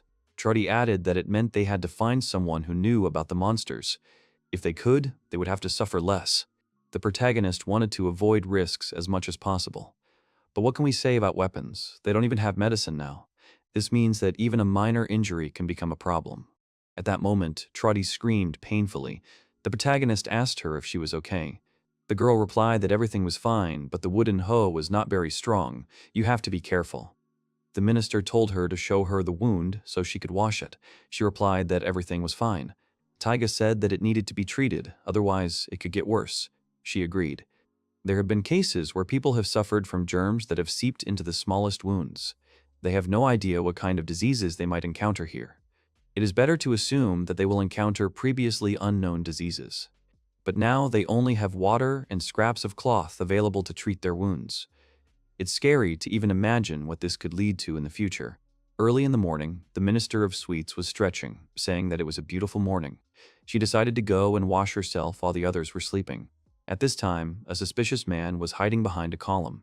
The girl walked towards the water, saying that Taiga had told her earlier that she needed to take care of herself so as not to catch a disease or some parasite. She noticed that she was being watched. At that moment, she saw Trotty, who was dusting off her hands. She asked her what he was doing there, since she should sleep a little more. She replied that she hadn't done anything and didn't understand what she was planning. Mizuho's gaze became scary. Mizuho went behind the screen, wondering why the girl was peeping. She was taking off her clothes, getting ready to wash herself. She blushed because it was very cold. She knew that the water was probably the same. But in any case, there was a fire there, near which she could warm herself. Turning around, she saw a sleeping man near the fire. A little later, he laughed and apologized, as he had no idea it was a women's bath. He introduced himself as Latin of the 5 Stars. He was a traveling salesman. He asked where he could find the ruler of this kingdom. Mizuho said that the acting ruler was Taiga. The man confirmed her words. Trotty did not understand when he came. Latin replied that he thought the protagonist was not so simple. He asked what they thought about trade. The minister asked him again. He replied that he was a merchant, doing business with entire kingdoms. They might call him a merchant. He traveled through the labyrinth from country to country, buying up surplus materials and making it possible to acquire what was missing. Taiga asked him if he was interested in wholesale trade. He replied that he was not. He sold goods in small quantities, and after that, he offered to take a look. The protagonist asked about the animal he was pulling from the reins. He replied that it was a goldfish. Wasn't it obvious? Or maybe he had never met one. Taiga replied that he had seen one, but why was it hovering? He cleared his throat and said that he was ashamed to admit it, but right now they were missing literally everything. The other laughed and said that it was clear to him. The merchant said that this was the first time he had heard of this kingdom. It seemed to have formed during the chaos and storm in the labyrinth. The storm was something else. He himself had a hard time. It even wiped out several of his clients. The protagonist reminded that, as he had said earlier, they had no money now, but he would like to ask something. At that time, the merchant was looking for something in his bag. He immediately replied that he does not give loans. Who knows, maybe tomorrow their kingdom will no longer be here. But Taiga said that he had an offer. He is a former soldier and has good skills. If he finds an employer, he is ready to give him half of his earnings. The girls were shocked by his idea. This surprised the merchant. He could not believe that the ruler was going to be a mercenary. Mizuho screamed that this was not funny at all. After all, he was going to leave them and go earn money. Everyone relied on him. She could not agree to such a proposal. She forbids the ruler to leave his lands. Taiga asked her to wait. He reminded her that he needed a mentor. By going to another country, he will be able to work with another ruler or mercenaries who can teach him how to survive in the labyrinth. While he was gone, he would hire security to protect them. But the girl said that she didn't mean that at all. The merchant laughed at that time, saying that he hadn't expected that. He has met many rulers, but this is the first time he has seen one like this. It is a tempting offer, but trust is important, so he cannot help. The protagonist said that he is sorry. The girls sighed with relief, and Taiga suggested that in that case they should end it there. The merchant told him to wait, because he had an offer. One of them is selling land, and he can also sell people. He meant that one can provide other countries with labor, but he thinks that now is a difficult time for everyone. In that case, the last thing remains: trading information. In their time, even any rumor can be valuable. Traditions, legends, maps, materials from magic laboratories. All this can allow them to live longer. Information is also important for traders. It is important to understand where they can catch a commercial opportunity. He asked them what they thought about it, if they had any information. Mizuho replied that she was from a family of storytellers. Their lineage was very ancient, so she had many legends and stories. He asked her to tell her. She agreed, and he replied that the next time he came, he would pay accordingly. The protagonist realized that the deal was a success. Trotty noticed that his offer was just awful. Taiga agreed and said that the girl was angry. She replied that she understood what he was trying to achieve. She was used to acting the same way. But Mizuho was different. She had a story about it. One day, a husband left his wife and went to the city to find a labyrinth. He returned as soon as he finished his business, but his path was blocked by a wall that was not there before. The man tried to think of something to get back to his wife, but he couldn't. The phenomenon is called the changing labyrinth, and it happens often. She does not know what it was like in the world he came from, but the separation here is for life. A few days ago, Mizuho had to part with her friends. Even if he thinks otherwise, she will try to stop him. The protagonist understood her. They noticed that the minister and the merchant shook hands.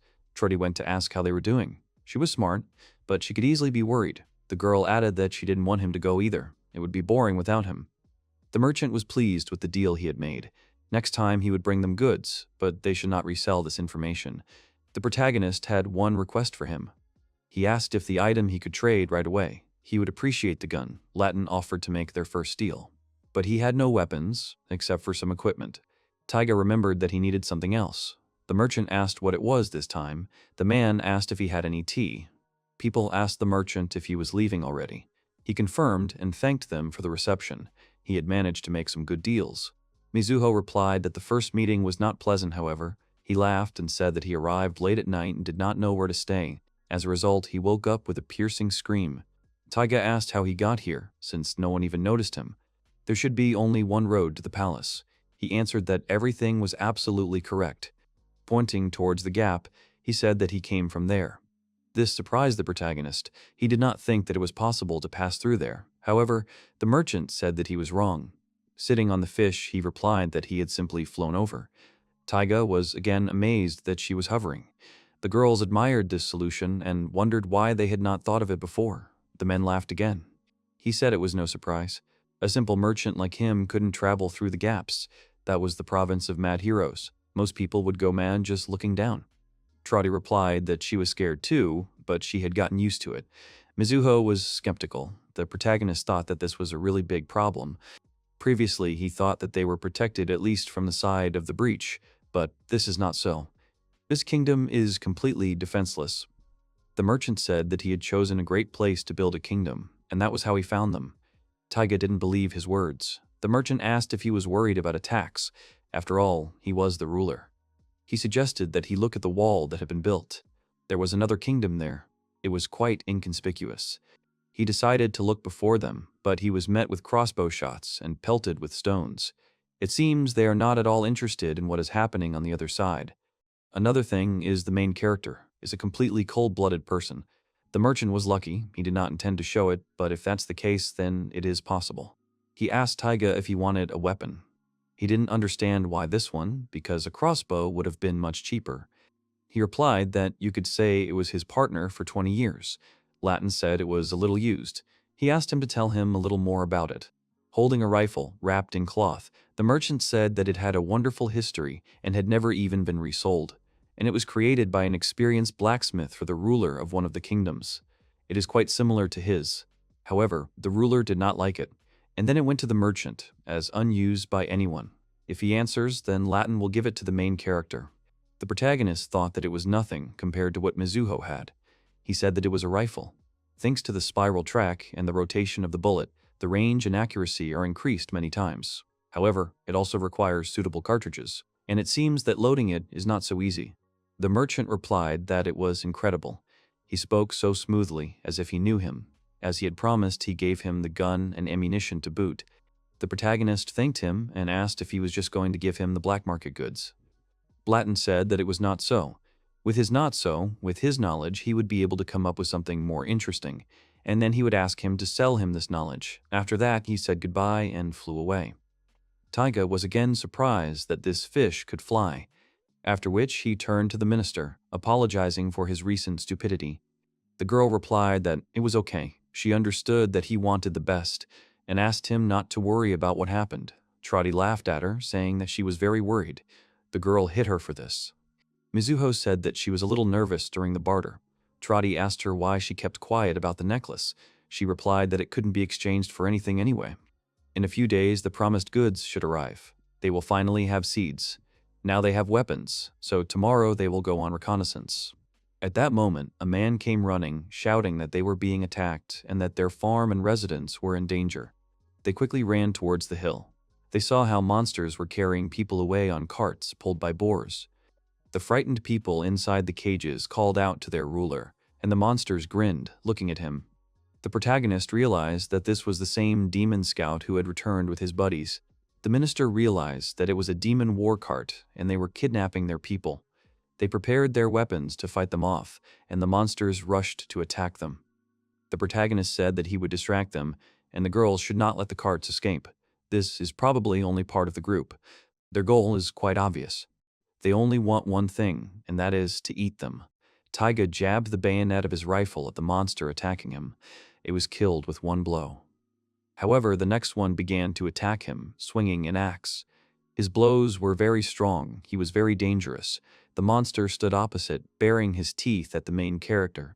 Meanwhile, other attackers grabbed people who were screaming for help. Trotty threw her dagger at one of them, hitting the target. She deftly used the surrounding terrain to maneuver between enemies and strike again. In the end, she said she was the last one left. At this time, the main character dodged this giant enemy. He swung his axe, crushing everything around. The man thought that in the elbow there is a bone called the internal missile of the humerus. If you hit it directly, a sharp pain would pierce through your body. He hit it right on target, and the monster's face distorted. But the main character did not stop there and struck the next blow right into the enemy's face. With the next blow, he defeated him and thought about what problems he had caused him. He looked enough, looking for the others. In the distance, he saw one of the carts leaving for the tunnel with the kidnapped people.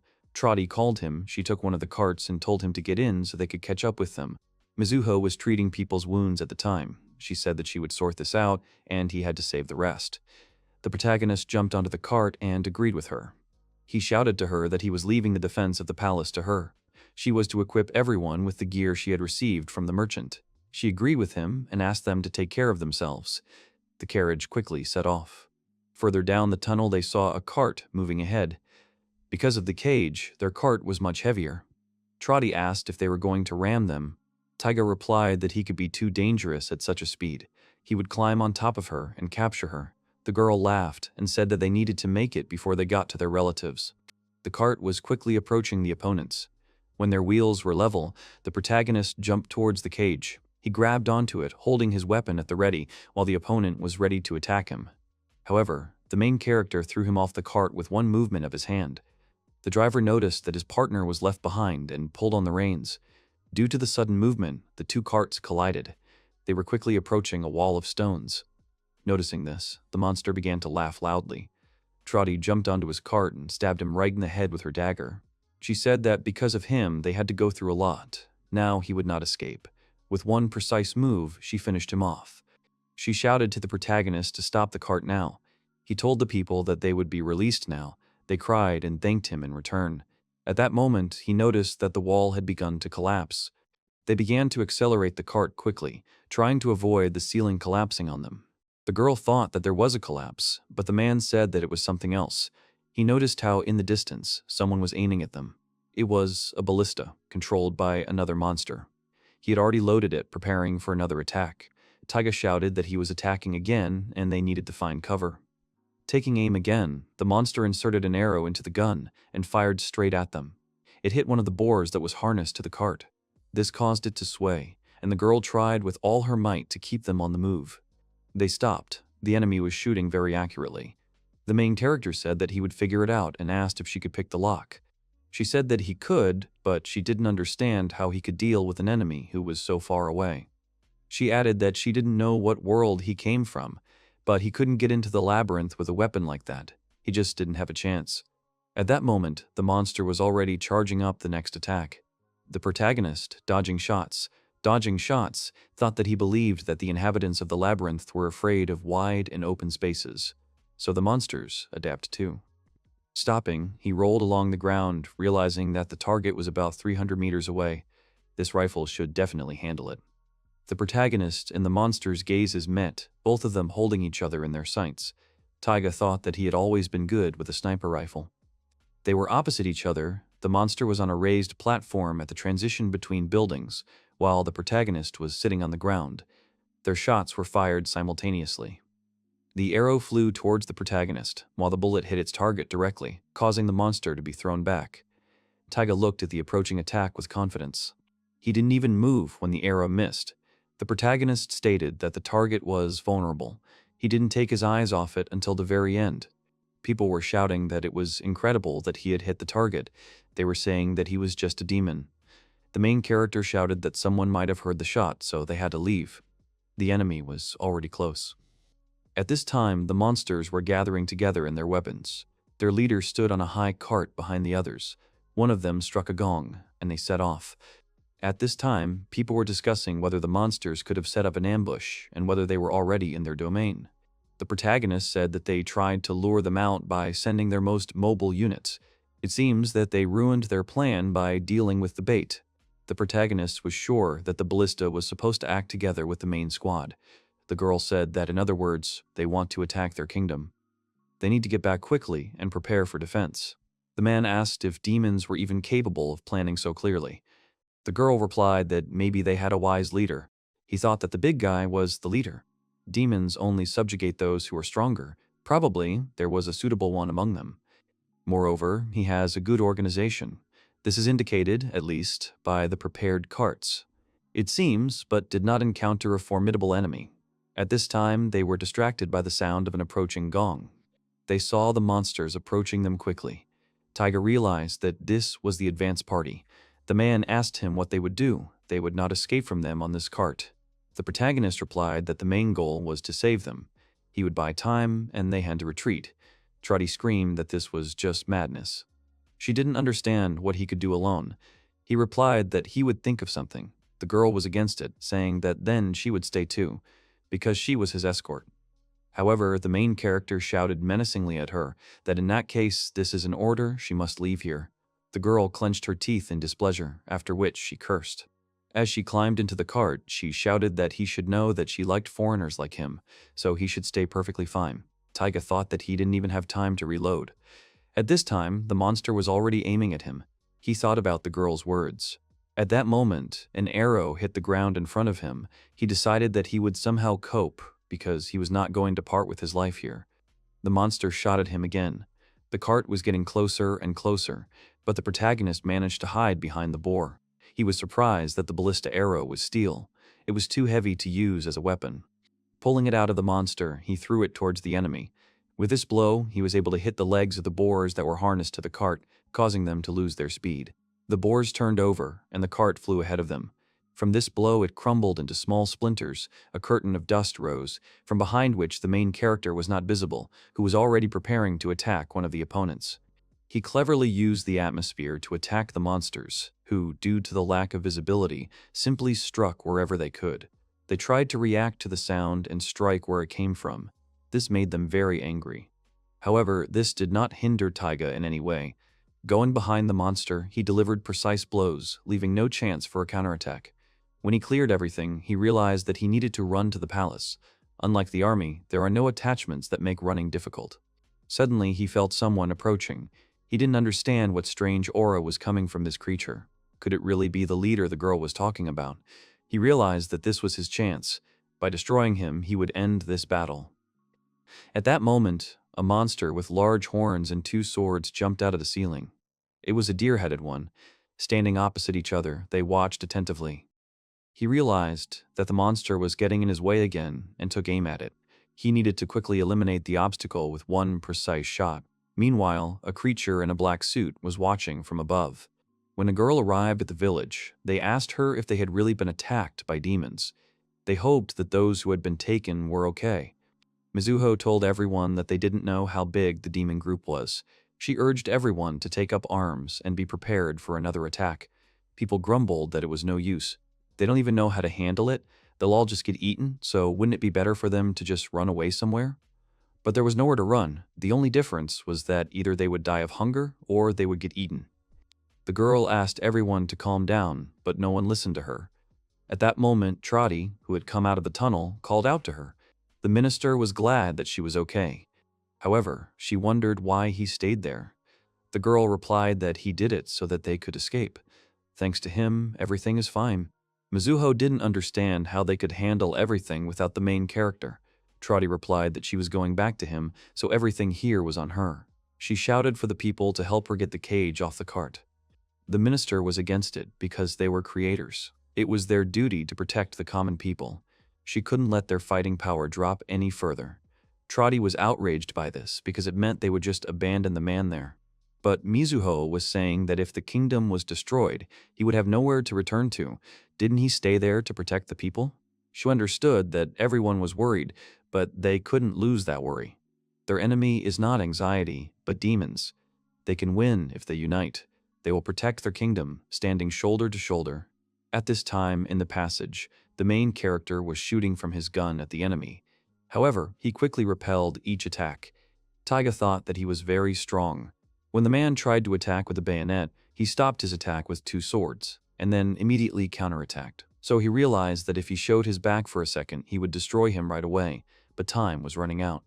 The monster's blow passed right next to the protagonist's neck, but he was able to dodge it by rolling to the side. Quickly jumping to his feet, he prepared for the next attack. With his gun, he stopped the sword, but with his second weapon, the monster wounded him in the shoulder, and then quickly jumped into the air. Looking around, the protagonist saw that he was surrounded by a bunch of monsters. They aimed their spears and axes at him. He realized that he was in a hopeless situation and would take as many as he could with him. The creature in the suit continued to watch what was happening, and then began to form magic in his hand. However, something distracted him. The protagonist said that for everyone's sake he had to thin out their ranks, and finally he would like a cup of black tea. Well, something suddenly distracted him from above. A rider landed next to him, scattering a large number of monsters. It was a girl who said that it looked like he had a problem and offered her help, smiling brightly. He asked her who she was. The girl replied that she was a wandering knight. They called her Winged Astoria. She rushed to the sound of the shot and asked to let her help him. The protagonist thanked her in this case and said that she would help him out. She raised her sword and shouted at the demons to fear her and flee if they valued their lives. Those who wished to know her wrath could all come at once. As she spoke, she continued to attack each monster. She saw only one enemy approaching her. He swung his spear at her, but the girl cut it down with a precise blow. She wondered who would attack her next. The monsters did not give up and continued to fight. The main character did not stop either, striking at each of them, first of all attacking the deer-headed one. By going behind him, he was able to land a precise blow to the monster's legs, causing him to scream and fall to the ground. Thanks to this, Taiga was able to make a successful attack, breaking his head. The girl told him that he was fighting well. The main character thought the same about her. She told him to get ready, because new opponents were approaching them. These were boars, which had sharp spikes in front of them. The girl said that it was a spellcaster who was on a completely different level. At this time, the monster who stood on top of the cart began to cast some kind of spell. When he finished, there was a huge explosion, causing the man to fall to the ground and drop his rifle. One of the monsters hit the gong again, and then they all started moving. They changed their tactics, building a defense around the mage and placing crossbows between the shields, attacking the opponents. Taiga apologized for dropping his weapon. The girl said that after destroying the spellcaster, the others would run away. She asked if he could get it back. He replied that if she could distract him, she could. They began to work together. She said she would begin to approach him along the cliff. She would give a sign as soon as possible. He accepted her instructions. Watching everything, the main character thought that this was magic. He did not understand how to fight it. Attacks, like in some game. After which he turned his attention to the magician's staff. Some spheres formed in the air above them. The girl said that these were explosive stars and that they could run away from them immediately. Everything around them collapsed from this attack. The main character was clearing his throat, and the girl asked him if he was okay. He said he was fine and asked about her. She replied that she almost fell off a cliff. She said that this mage was a lot of trouble. He was even capable of using forbidden magic. The man asked her if she could dull their fighting spirit even for a moment. She said she could and asked if he had an idea. He said he wanted to check something. Meanwhile, the monsters were still on the defensive. The main character showed her a jar with balls inside. She asked him what it was. She thought it was candy, and it looked really funny. She had no idea what he wanted, but she agreed. They ran in different directions, dodging the shots. Taiga said he was starting to move and was relying on her. She said she would distract him properly this time. She could literally run along the walls. Running closer to them, she screamed that they were pathetic cowards. All they could do was defend themselves. The mage launched an attack towards her. She deftly dodged, screaming at them that they couldn't defeat her if they stood still. The protagonist thought that this lizard was quite scary. Who would have thought that something like this could be found here? And you wouldn't want to see such a knight in a closed room, even in your worst nightmare. But he will prove to both magic and the lizard how powerful his knowledge of the other world can be. The books on military training described explosive substances. If you mix sugar and nitric acid, you can provoke an explosion. The main element of gunpowder is nitric acid. It doesn't have much of it, but if you mix them, you should get it. He shouted at Astoria to take cover. He then threw a lit pot towards the protective structure. Everyone started running in different directions. The girl hung from the ceiling, saying that it was magnificent. Without wasting a minute, she rushed to attack the magician. Her lizard opened its mouth wide, preparing to strike. However, she missed, which allowed the mage to jump aside. He'd already started to create a new spell. The girl concentrated on the approaching attack. She managed to dodge the beam, but immediately swung her sword to counterattack. Her attack hit its target, destroying the enemy. The magician's gaze began to fade. Seeing this, the monsters began to quickly run away. The protagonist approached the girl and introduced himself, thanking her for her help. The girl laughed and said it was nothing and she was having fun. She winked at him, and the lizard stared at the man. She added that it looked like they were nesting in the ravine and suggested they clean it up together. He apologized and said he wanted to know first if his kingdom was okay. He also wanted to thank her properly, so he invited her to come visit. The girl laughed and told him not to worry about it. However, at that moment the lizard noticed something. The man asked what had happened. The girl was also curious. What they saw made them sweat. In front of them stood a giant monster, dressed in various armors with sharp spikes. Behind him, a large number of monsters gathered, armed with spears, swords, axes, and other types of weapons. They realized it was the champion ogre. He was looking straight at them. Astaria was amazed at what kind of enemy the main character had made for himself. The man thought he was too naive. They were different from the same treants and manticores. He said he would return to the kingdom and inform everyone about what had happened, if she did not mind. She agreed with him and said that she would be there. After all, she was traveling in order to challenge danger. He began to tell her about the kingdom, but the girl interrupted him, saying that he would tell her along the way. She asked the lizard if she would let the man ride too. The protagonist finally realized that this was no longer a simple fight. This was a war against demons.